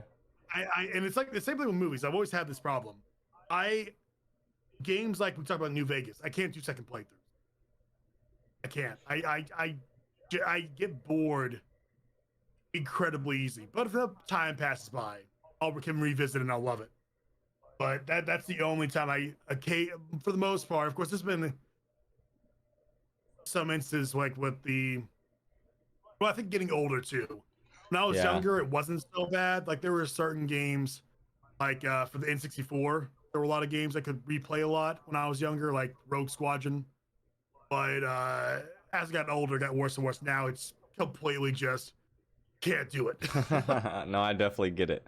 I find it hard to even play. I think that's part of the reason why I feel guilty if I don't play a game on stream. But like, I don't. I play games off stream, obviously, Sure. but not as much as I think I should to enjoy some things. There were certain games where I tried playing them on stream, and just realized it wasn't a good on stream game. Outer Worlds for me was that game. I had a lot of fun playing that game. It Oh just wasn't boy. good on stream. Oh boy, Proto, I think is still here, and he will go to bat for Outer Worlds. I love And it. It's a great enjoyed it. game. No, I agree. I think it had some shortcomings, Mm-hmm. but it's a very solid game. But Proto It's loves the shortcomings fuck out of is some Outer it's Worlds. short. It's, And Shady Joker, if he's still there, also loved Outer Worlds. I believe he streamed it too. But I definitely think there are certain genres that certain streamers shouldn't push themselves with. sure. Like, for example, I could not stream a racing game or a fighting game because I don't enjoy them. And there are even certain games I do enjoy that I will not stream. Like we've come to find that I cannot stream collectathons. Okay. I get bored. I get um, impatient. When you stream a game, if you're scheduled to do it for like 3 some hours, you can't just. It's not like when you're playing off stream where 30 minutes in, you're like, you know what? I'm not really feeling this. Mm-hmm. I'll come back later. It's very, and collectathons for me are like that. Ryan says Dying Light will be interesting to see with multiple people. I don't do co-op games, single player wise. I had fun with Man of Medan, the Dark Pictures anthology game. Okay, you know, yeah, no, fair enough. that wasn't too bad. And a way out, the prison one where you're escaping from prison and Sure. stuff. Like those weren't too bad. And the reason I say that is because we talked about Dying Light. Every single week, I would have a new viewer come in and be like, "Hey, do you want to do some co-op?" I would say no. Yeah. And the reasoning for that was if I say yes to one person and I say no to another person the next week, Yeah. that makes me look bad. Yep. Even if I have the best of intentions. It was the same for me with And the on top of forest. that, right? Yeah. And on top of that too, if I decide to do I don't think long-term collaborations are smart unless the game is incredibly short and you have guarantees both parties can be available. Because if you're doing a co-op game that's rather lengthy, then what happens if 1 week one person can't be there and it's last second and you're scrambling to figure something else out? And I think Brian makes a really good point in chat. He says you have to have good synergy with the co-op partner. Exactly. And I think that's true. I have some of my best friends on the platform. I probably couldn't see doing a long-term co-op stream. Sure. Because our personalities aren't exactly the same. And even with people I think I would do a good job with, I would probably end up getting sick of them. It would probably hurt our relationship. It's like consider you dating someone, right? And it's gonna be a weird I'm here for it. metaphor, but I'll bring it home. I'm bringing it home. You've been dating a girl for a while, right? Starting to get a little bit serious. And then you decide to go on a road trip. Let's say it's a road trip from Cali to New York. So you're stuck in this car with this one person for a few days, nonstop. Things get very, very difficult, very, very Yep. quick. Road trips test your It could relationship, go really well. Oh, 100%. friendship, And I anything. feel, yeah, exactly. And I feel like collaborations. If she listens to only Broadway show music, I like Broadway show. I mean, type maybe the music. Book of Mormon. I'll listen to that. Oh, it's so good. Oh my God, the Book of Mormon. I love anything that Matt and Trey do. I Yep. think they couldn't do any wrong. I hope they do another movie or video game. The video games Especially are because, awesome. oh, they're so good. We just got done streaming Stick of Truth. Nice. I rushed through it a little bit because it kept happening so much, like scenes that didn't break TOS. Yeah, yep. Like there was one scene I did show on stream. It toes the line. Of Randy. Oh yeah, I allowed this because it did toe the line and I thought it was okay. Randy getting anally probed by aliens, but then there was the sex scene with your parents. Mm-hmm. I was talking with the mods, and Proto was one of them that was there presently at the time, and I had to awkwardly switch to my just chatting screen and describe what was happening. And it was the most awkward experience.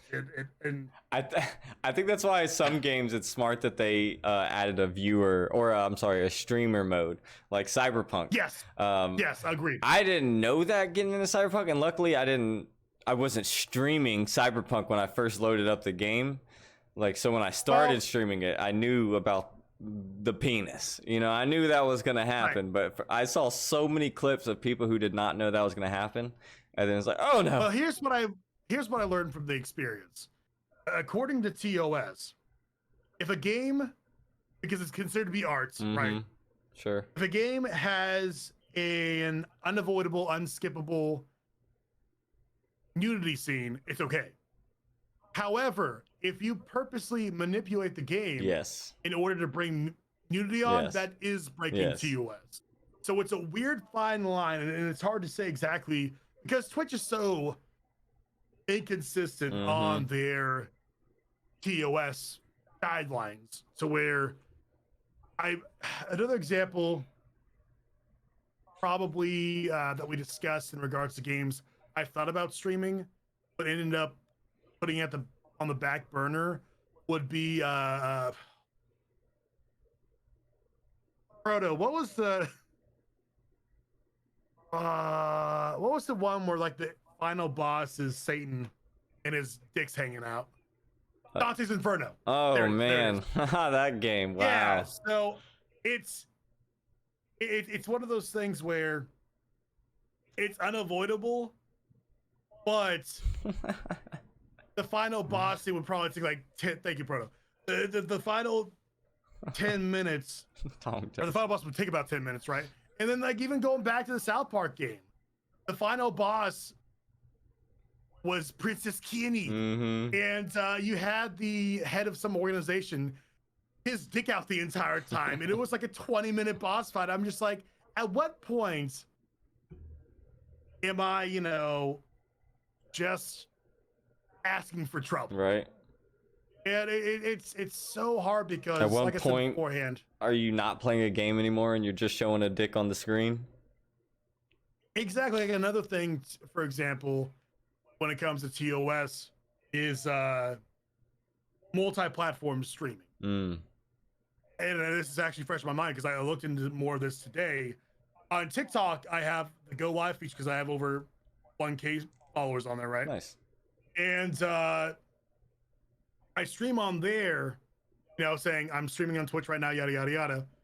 And I had to do more research because I had the thought, am I technically breaking TOS? And from what I gathered, at least by a partner streamer who does the same thing, because it's not the exact same thing, because I'm not showing the gameplay, it technically doesn't break it. Yeah. Now, every time I do it, am I going to have in the back of my mind, could I get in trouble for this? Yeah, probably so. And then the other thought I had was, okay, well, why hasn't this partnered streamer not gotten in trouble if I have anything to worry about hypothetically? Because they're making Twitch a lot of money. Sure. I don't know. I think there's a fine line. I personally know of a streamer who's not partner. He's got, oh goodness, I think he's around 3,000, 2,000, 3,000. I'm gonna sound so off by not knowing his follower count, but it's Really Kearns. I don't know if anyone knows Really Kearns, but he's got 190,000 followers on TikTok, I believe it is. Super successful on TikTok. But he streams as well. He goes live on his TikTok whenever he goes live, and he's never ran into a problem. And I think, with that, he's not making Twitch money. You know what I mean? Because he's not even a partner at that point, and so he hasn't gotten in trouble. So I think as long as you don't cross the line, I think it's okay to toe it. I think it's okay to toe the line sometimes. Yeah, I think that's what I'm gonna keep doing for now. But as long as you don't cross it, or at least borderline cross it. The one thing I don't like about it is, with this microphone, even my old microphone, you have filters, right, to eliminate background noise. The downside is because of my phone not having those. Another thing I've thought about recently is, well, if they hear all this background noise on my phone, is it going to stop them from coming over because they think it's going to be the same thing on my microphone? And don't get me wrong, I've gotten, maybe it's not a crazy amount, but I've gotten a couple of new followers off it. So it's not, a waste of time, I don't think. But yeah, anything that helps bring people in at that point isn't a waste of time. Now, don't get me wrong, if you were just spending all your time on TikTok and it didn't bring over anybody, then sure, it might be a little bit of waste of time. I just recently started, I had to like force myself to do it because I feel like I'm a perfectionist on things. Not in the sense that it looks perfect, but I feel like I want it to be perfect, and I'm never gonna get it there because I'm just not that skilled. I'm the same way. I've put out TikToks and then 15 minutes later deleted them. Not because I got any kind of heat from them, not because I thought I was gonna get any kind of heat from them, because I'm like, I don't think I worded this very well. Yeah. I don't think the flow of what I was saying was very good, so I ended up deleting them. Sometimes I feel like I'm too cringy. That too. Oh my god, I can't pander to people. I can't. And I think the pandering is by far worse on Twitter, arguably. But I think cringiness is a very, very notable thing on both Twitter and TikTok. And unfortunately, people eat that shit up. Yeah, sometimes I was like, man, you got to be a little cringy if you want the followers. But I can't force myself to do it because it's not my personality. It's like I had this thought the other day. I'll watch a streamer. And this will probably make myself sound bad, but whatever have you. I watched a streamer the other day, and he got a gift of sub. And he acts like he just got gifted 10,000 subs. I'm shocked he didn't start shooting confetti. And I kind of do a self-reflection. I'm like, am I doing enough? I get what you're saying. I don't have the kind of personality where I'm just like, oh my god, like, don't get me wrong. I'm not a sub farmer. Yeah. I've never heard that term, and I love it actually. Sub farmer? I've never heard that. I don't know. I don't know if I've heard it before. I don't know. It's very apparent when it happens, right? Like they get the or bits or anything like that. Right. It's positive toxicity, I think it's sure. I can see that, yeah. Whatever you want to call it. Oh my god, thank you so much. You mean the world to me. That is so amazing. I get it. Yeah. And don't get me wrong, if someone gives a sub, whatever, I thank you. I really appreciate that. But that's a real thank you. Yeah, that's a real thank you. Yeah, I think so. A genuine thank you. But I feel like if you don't put on this kind of act, people are very susceptible, I think, to overly positive people, because I think we're mentally trained to do so. People want to see the good guy. Sure. And sometimes I wonder to myself, if I'm not being that overly positive guy, is hurting me financially as a full-time streamer. And I think what I finally had the realization of it, I'd rather be honest with myself than do something to make money, because that feels gross. Yeah, I'm the same way. I personally, like, this isn't a knock on anybody, but like the birthday streams, for example, I think they're a great idea. I think it's a good way to build something, gain new followers and stuff. Me personally, and it changes from person to person. It's not full time for me, right? I do have a full-time career that I'm happy with and I like, and I'm fortunate enough that I make a good amount of money. So I don't have to come to Twitch and farm subs, you know. So like it's never, and that's going to. I never wanted to feel like I was being ingenuine or not who I am. Like, so I had my birthday just recently, and I wanted to do a birthday stream, but I was out of town for my birthday, so I was going to do it the weekend after. But it came to the weekend, and it just didn't feel right to me, and I just didn't do it. I like canceled it completely. I didn't do it. You know, it's the same thing. Like every sub equals this, at this sub equals this. You know what I mean? Right. And it just didn't. It felt like I was like, you know, scamming people. That's what I felt like I was doing, Right. and I just couldn't bring myself to do it. I just couldn't pull the trigger. I think that because, for example, I'm doing a subathon soon, right? And yeah, and once again, I love all those ideas. I'm not knocking them by saying I know. What I'm trying, I'm kind of meeting you halfway.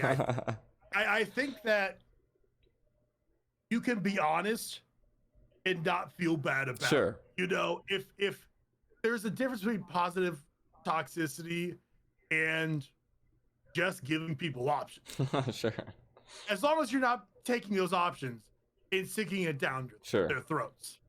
Hey guys, you got a subprime? You know, you can drop it right now. Just drop it below. Oh man, you have to be so careful. And it's something I didn't do correctly when I first started. For a long time, in fact. I would bring up subs, and I still do it on occasion. I shouldn't. I'll be like, hey, just so you guys know, you have a you can have ad-free experience if you do this. I'm gonna still run an ad though. and I've had the realization multiple times, but it's a habit that I had to get myself over. Everyone knows if you sub, you don't get ads. The majority of people do. Mm-hmm. If you're saying it, you just come off the wrong way. Sure. Like going back to the subathon thing, it's one of those things where as long as you do two things. One, you're not pushy about it. Sure. Mm-hmm. You put out there, it's there. You bring it up maybe like once an hour, maybe once 30 minutes. I'm probably gonna have to tell my mods not to let me do it too much. But it'll come off as being pushy. But two, you have to have the equal amount of reminders in regards to letting people know, hey, if you can't afford a sub, if you are a minor so you don't have any money, if you whatever have you, it's okay. Mm-hmm. You being here is equally as valuable. Yeah. Because I always use the example of Twitch being a ladder of sorts, right? And everyone's trying to climb up it. Yeah, we're all trying to knock each other in the fucking office, right?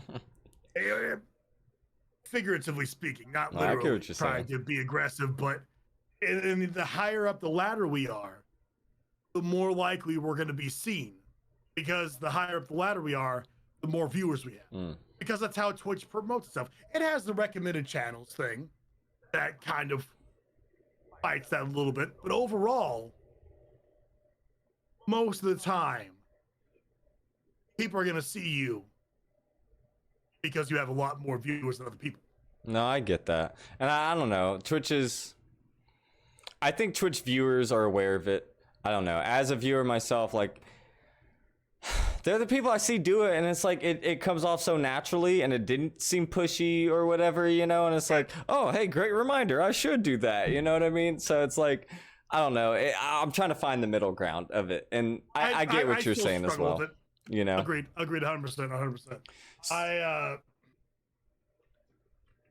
I'm kind of at the point now where ads I don't even notice ads anymore. And I think that's partially because I grew up in the 90s, man. I grew up with commercials. I grew up with all of that. So I watch ad Hulu. That's me. I'm that guy. I'm that guy that's not paying for ad remover. I can't do ad Hulu. I do it. I should say I can't do it. YouTube ads don't bother me. I don't pay for YouTube Red either. The Hulu ads are too consistently the same commercials. They are. But I will say the one thing that's really bothering me right now on YouTube, and I have to figure out if there's any kind of way to turn off local ads Oh on yeah. YouTube, which I doubt there is. There's you know, living on the Gulf Coast, there's an ad for like come visit so and so, and it's a girl singing a country song. So it's really fucking cringy. And it's almost the only ad that ever plays. That's so funny. It's like 80% of the time it's that one ad. My wife fucking hates it. She fucking. I'll purposely, just to be an asshole, if we're kind of not getting in a fight, but if we're trying to, you know, purposely agitate one another in a playful way, I'll let that song play instead of skipping it. That's so good. Yeah, I love that. I love the banter in between relationships. I do it myself. Oh yeah.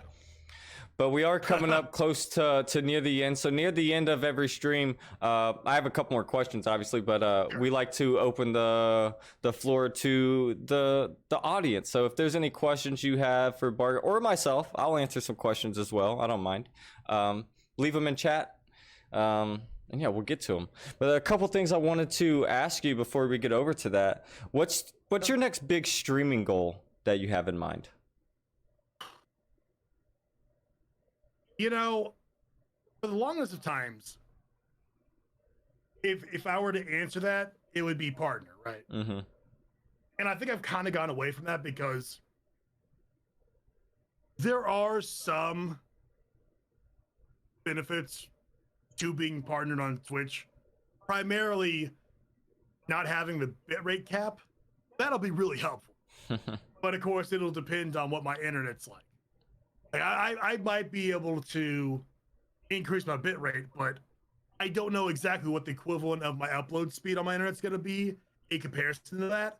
So I might get that bitrate increased, but it might turn out that it won't make any difference. Mm-hmm. I could be stuck where I am now regardless.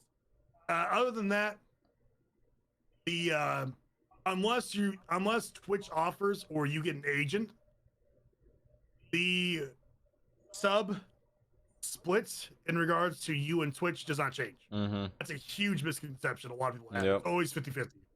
Unless they offer 70-30. That's the highest it'll ever be. Yep. From my understanding, from what the research I've done, they don't do higher than that. So I just, partner to me is such an overrated thing. I think people would. You think partner? I think why people love it so much it's you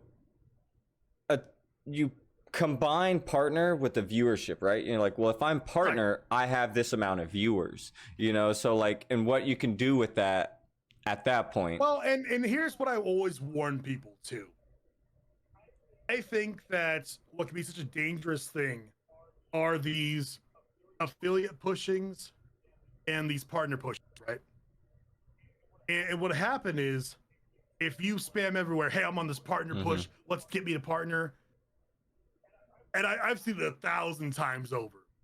You finally hit partner, and then people go elsewhere because they're like, okay, we did it, guys. Woo. You can lose partner, right? And then you can't lose partner based on viewership going down. You can lose partner if you break terms of service. Okay. Some kind of, but so there's nothing wrong with hitting that 75 average and then going down slightly. I think regardless, once you do hit it, you're going to go down slightly anyway. I'm talking about like going from 75 viewer average to like 40. No. A dramatic one, because like I said, people will,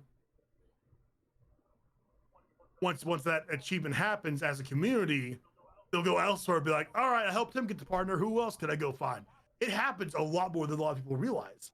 But so for me, my goal right now, we just hit 5K followers. Nice. Probably get my subs up, I would say, from a financial standpoint, honestly. There's nothing wrong with that. It's not a goal I'm going to talk about. I try to not be over the top talking about the financial stuff because it can rub people the wrong way. I think the most I do is on my stream, I have I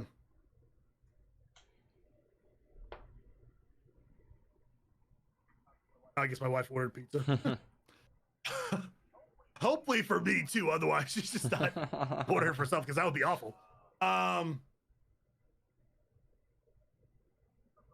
one thing I have is in the top right corner, I have, you know, the monthly sub goal. kind of to give people some incentive of something to help out the channel with myself to kind of keep track. No, but that's the really only thing. When the baby was born, I went from daytime to nighttime streams for about 3 months, and finally, just recently, I'm able to go back to day streams. My night streams were not very good. You know, my sub count went dramatically lower because most of my regulars couldn't make that they're time. not awake. And they're not awake. And it was hard on me too because I would have to stay up really late just to be up early with the baby. So my content overall went down. So I'm hoping that, you know, now that I'm consistently back on daytimes, that'll go up. So I think overall my goal is sub count on like a personal level, and then more so on like a public level, probably just continue to grow the follower count too. Viewer average, probably overall, I want more consistent 20 viewer average streams. That's probably my big goal that I can publicly talk about and feel like I'm not overdoing it, you know? Yeah, I feel like every 10 is a push. At least it's what it seemed like to me. I feel like, you know, you're sitting in that 0 to 10, and then I feel like you're between that 10 to 20, and I feel like it's like a 10 viewer push every single time to like where you're now consistently in that number or whatever it is, you know? And I don't think it's a bad thing to... It's different for me in the way I feel because like I said, I have a full-time job and I can take care of everything I need to with that. But when you are at home, I mean, you're using this as a your main source of income, or a main source, maybe not your number one, but I don't think it's a bad idea to not push it down the throat, but to remind people like, hey guys, if you're enjoying this, this is what I'm doing for a living. You know, like this is how I feed my baby back here, and this is how I pay for all of this. It's different than like, hey guys, I want a new laptop. You know, it's a little bit different. Right. As long as you're being respectful and not being too overly consistent about bringing it up. Yeah, I don't think it's a harmful thing. I think some people are fearful to bring it up. To me, and I tell because I have friends constantly coming to me advice when they go full time. Be like, what should I do? What should you do with this? I'll tell them like, don't be afraid to bring up the financial stuff. Which I know it sounds hypocritical to what I was just saying. There's a difference between saying, hey guys, reminder, full-time streamer. Anything y'all can do financially is great, but if not, here's some things you can do that are free. Viewership, hosting, this and that. Not, all right guys, right now I have so many subs. Can we get it back up to this? Because then you're being a little over the top, I think.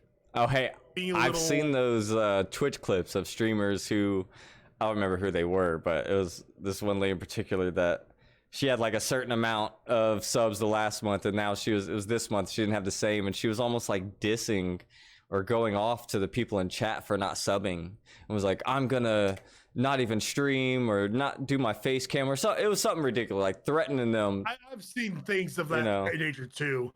And it's so funny because when you start doing that, you're just gonna make your situation worse. I agree. It seems so weird to do. I don't spend money on people, and it doesn't even have to be. It's. I think that streaming full time, there's a bit more pressure than a lot of other kind of jobs, because in a lot of the other jobs, let's say you say the wrong thing to a customer, right? Let's say you're doing retail. You fuck up, you say the wrong thing. Slap on the wrist. That person probably isn't ever coming back. Oh, well. You say the wrong thing on stream, even if it's innocent, it could be much more detrimental, especially if you know, if it's regular viewers, right? I agree. I think there's I don't know, there's a fine line with everything. I think, you know, just being able to find a respectful way to do anything is how to go about it, But I got 3 more questions for you. All right. Okay. This is something these 3 I ask every guest. If you could step into my shoes and you were the host of a Dash Assault, what's a question you would ask your guests?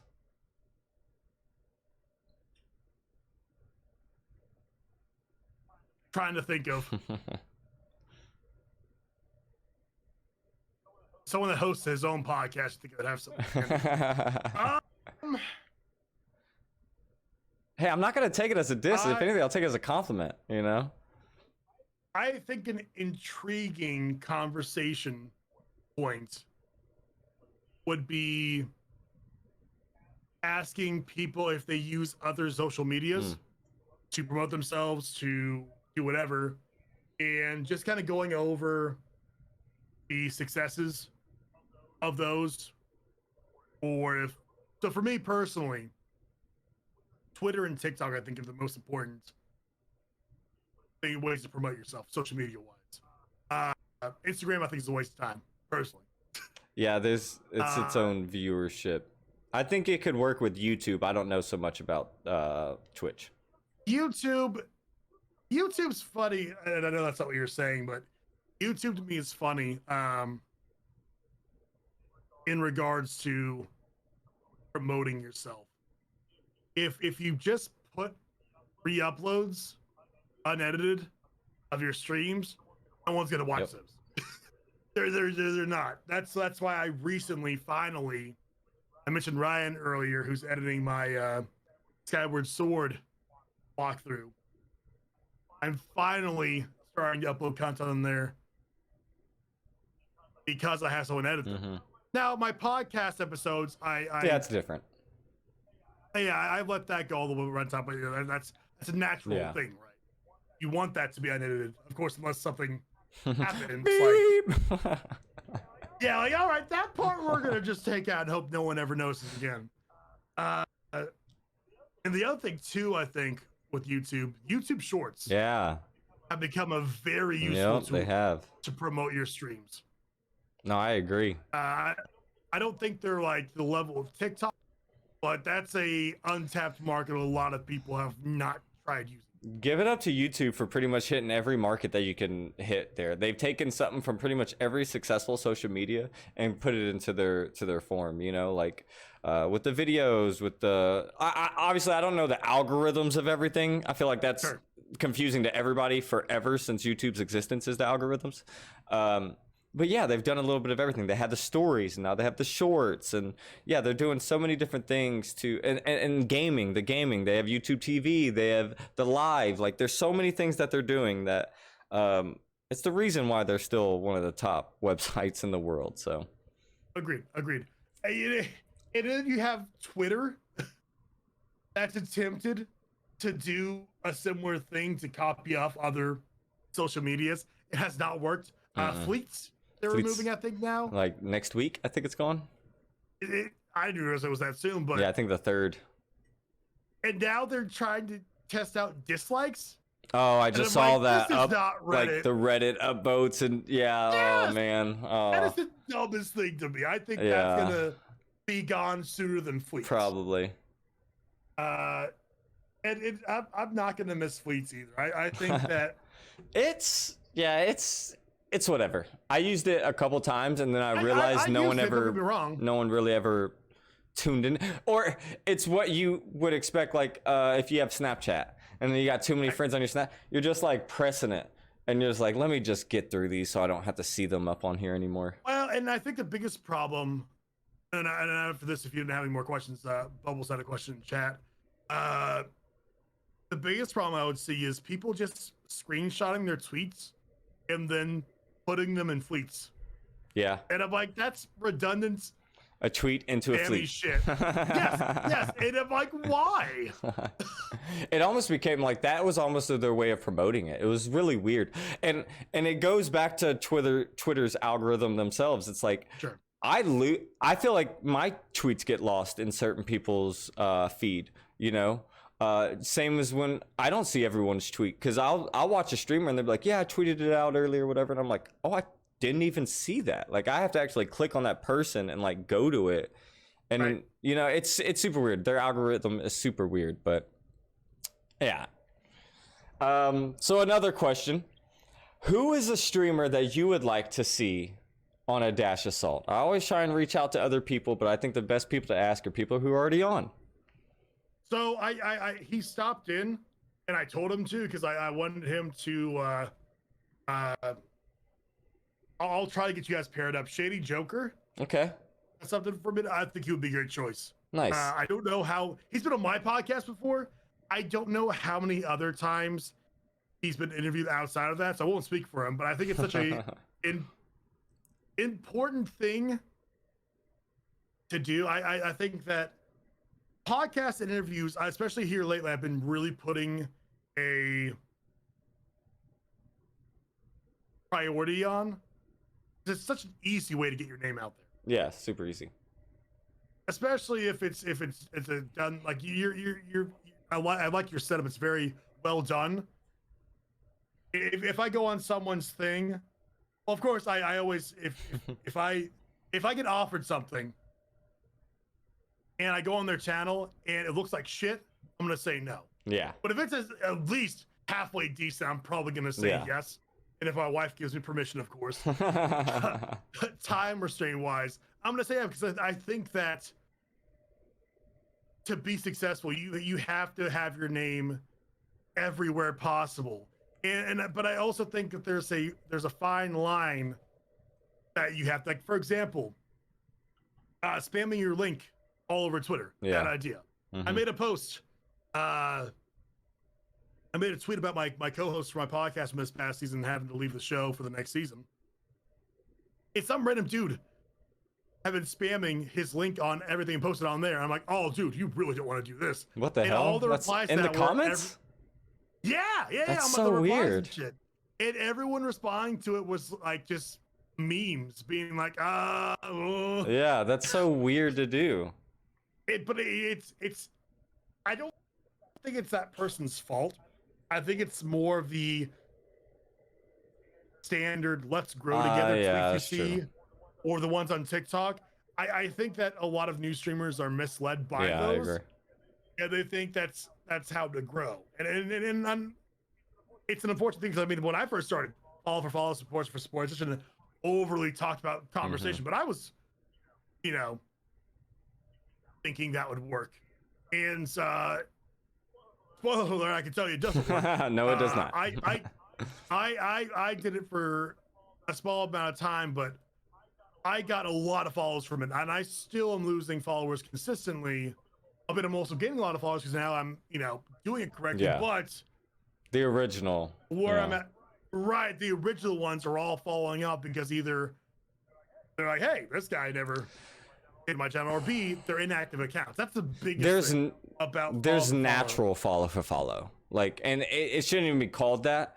But if you think about it, it kind of is. But when you go into raids or when you're a part of a raid and you follow someone and especially a random, when you raid a random and like you leave them a follow and they're like, oh, I'll follow you back, and it's like it's more organic and it's not like you're pushing for that. It's more of an organic follow for follow. I've never really looked at that, but it's true. But what I was gonna say was, we can move on to the next thing because I know we're running out of time here. When you do follow for follow, it's mostly streamers that don't end up staying around. Yeah, very true. They don't hit affiliate right away and then they give up. Exactly. So it's what'll end up happening is Twitch removes inactive accounts from your follow list. It happens very often, and it even it'll even remove active because there's a bug to it. But anyway. Yeah, I've had it happen to me. I've dropped follows. So let me hit Soap's question real quick before I get to my last one, because we touched on it just a tad. But question to you both: the boom of Twitch during COVID and now everyone returning to a sense of normalcy and numbers dropping, where do you see the trajectory of streaming going in the future? And if you're meaning this as whole, as like Twitch in general streaming, for me personally, I don't see it going anywhere. I think we've always had forms of live streaming. I think Twitch will continue to grow. They almost doubled in their viewership during that year of COVID, and obviously that's dipped back down because of obviously normalcy. But I think the people that tuned in during that time, it made an impact. I'm sure it made somewhat of an impact. So here's what I'll say about it. Yeah, like Salt said, the numbers had dipped down because of COVID. But the one thing I think a lot of people sleep on are famous people. Oh yes, coming to that's very Twitch. true. Like actors. Same thing with that happening with YouTube. Influencers. Right, exactly. And one thing that a lot of people don't talk about that I think is imperative for Twitch is the what are they called? NIA for the NCAA for college athletes. Yes. I'm probably getting that wrong. But college athletes can now make money on their brand. And part of that brand is live streaming. So you're going to have a lot of people who follow sports athletes that come onto the platform that might not have been there beforehand. And that's more growth for the platform. You have politicians. AOC. True. Yeah, very true. We talked about Among Us. I think we're going to see more younger politicians using the platform. Now, do I agree with the politician part? No. But regardless if I agree with it or not, it's still going to be fresh eyes on the platform. I agree. I think we're... So, I think that there's a narrative from some people that Twitch is going to fall off. It's not. In fact, I think it's going to be the opposite. I agree. Now, to your point, Soap, I think that there was a drop-off. Naturally so. But I think that there's a drop-off during summer regardless. Yeah, I think every summer you've seen that. I think if you go look at the analytics, that happens every summer, and then it always jumps back up in the winter. Every year. That doesn't matter what Twitch is going on. Go look at the analytics. That's happened every single year, COVID or not. And Coyote, I saw you have a good amount of ink. Do you have a specific tattoo that means the most of you, or most to you? If so, what's the story behind it? It's this one right here. No TOS or anything. Crohn's, it takes guts. I have Crohn's disease. And this coming November, it's Crohn's and colitis month, so I'll be doing like fundraising all month. But I've been suffered from that since 17. Whatever fundraising you do, DM me, and I can see if I can help out in any kind of way. Appreciate you. Yeah, it's it'll be a good time. You know, I've suffered with that for 13 years now, so quite a long time. But that one means the most to me. But Bargain, I asked this for I know you got to go, but I asked this for every person. I'd love to see the growth of everybody, and I know you'll continue to grow, and I'd love to have you back on in like 4 months or so, maybe even sooner, maybe even a little bit later, but around that time, I'd love to see you back on the show. Oh yeah, for sure. I would enjoy that very much. Awesome. Well, do you want to plug your socials so everyone can find you somewhere? Well, if you're in chat right now and you haven't already done so, there's my beautiful face in chat. BargainBinGaming. I stream Thursday through Sunday. Awesome, thank you. 2 p.m. Central, though. On Sundays, I've just started going up, starting at noon Central, a bit longer. I have the free time to do so. Beyond that, you can find me on Twitter, BargainBinGaming, because BargainBinGaming wouldn't fit. So BargainBinGaming. TikTok, you can find me, BargainBinGaming. Just do a search on there. It's pretty simplistic. YouTube, BargainBinGaming. If you like podcasts, I have upload every single episode of my podcast. Ryan, of course, has been helping me put up my Skyward Sword HD walkthrough as well. So it's pretty. If you just Google BargainBinGaming, all my shit's gonna pop up. Nice. I love it. Well, thank you for joining me today. Thank you to everyone in chat who sat along with us and learned more about our favorite streamers and content creators.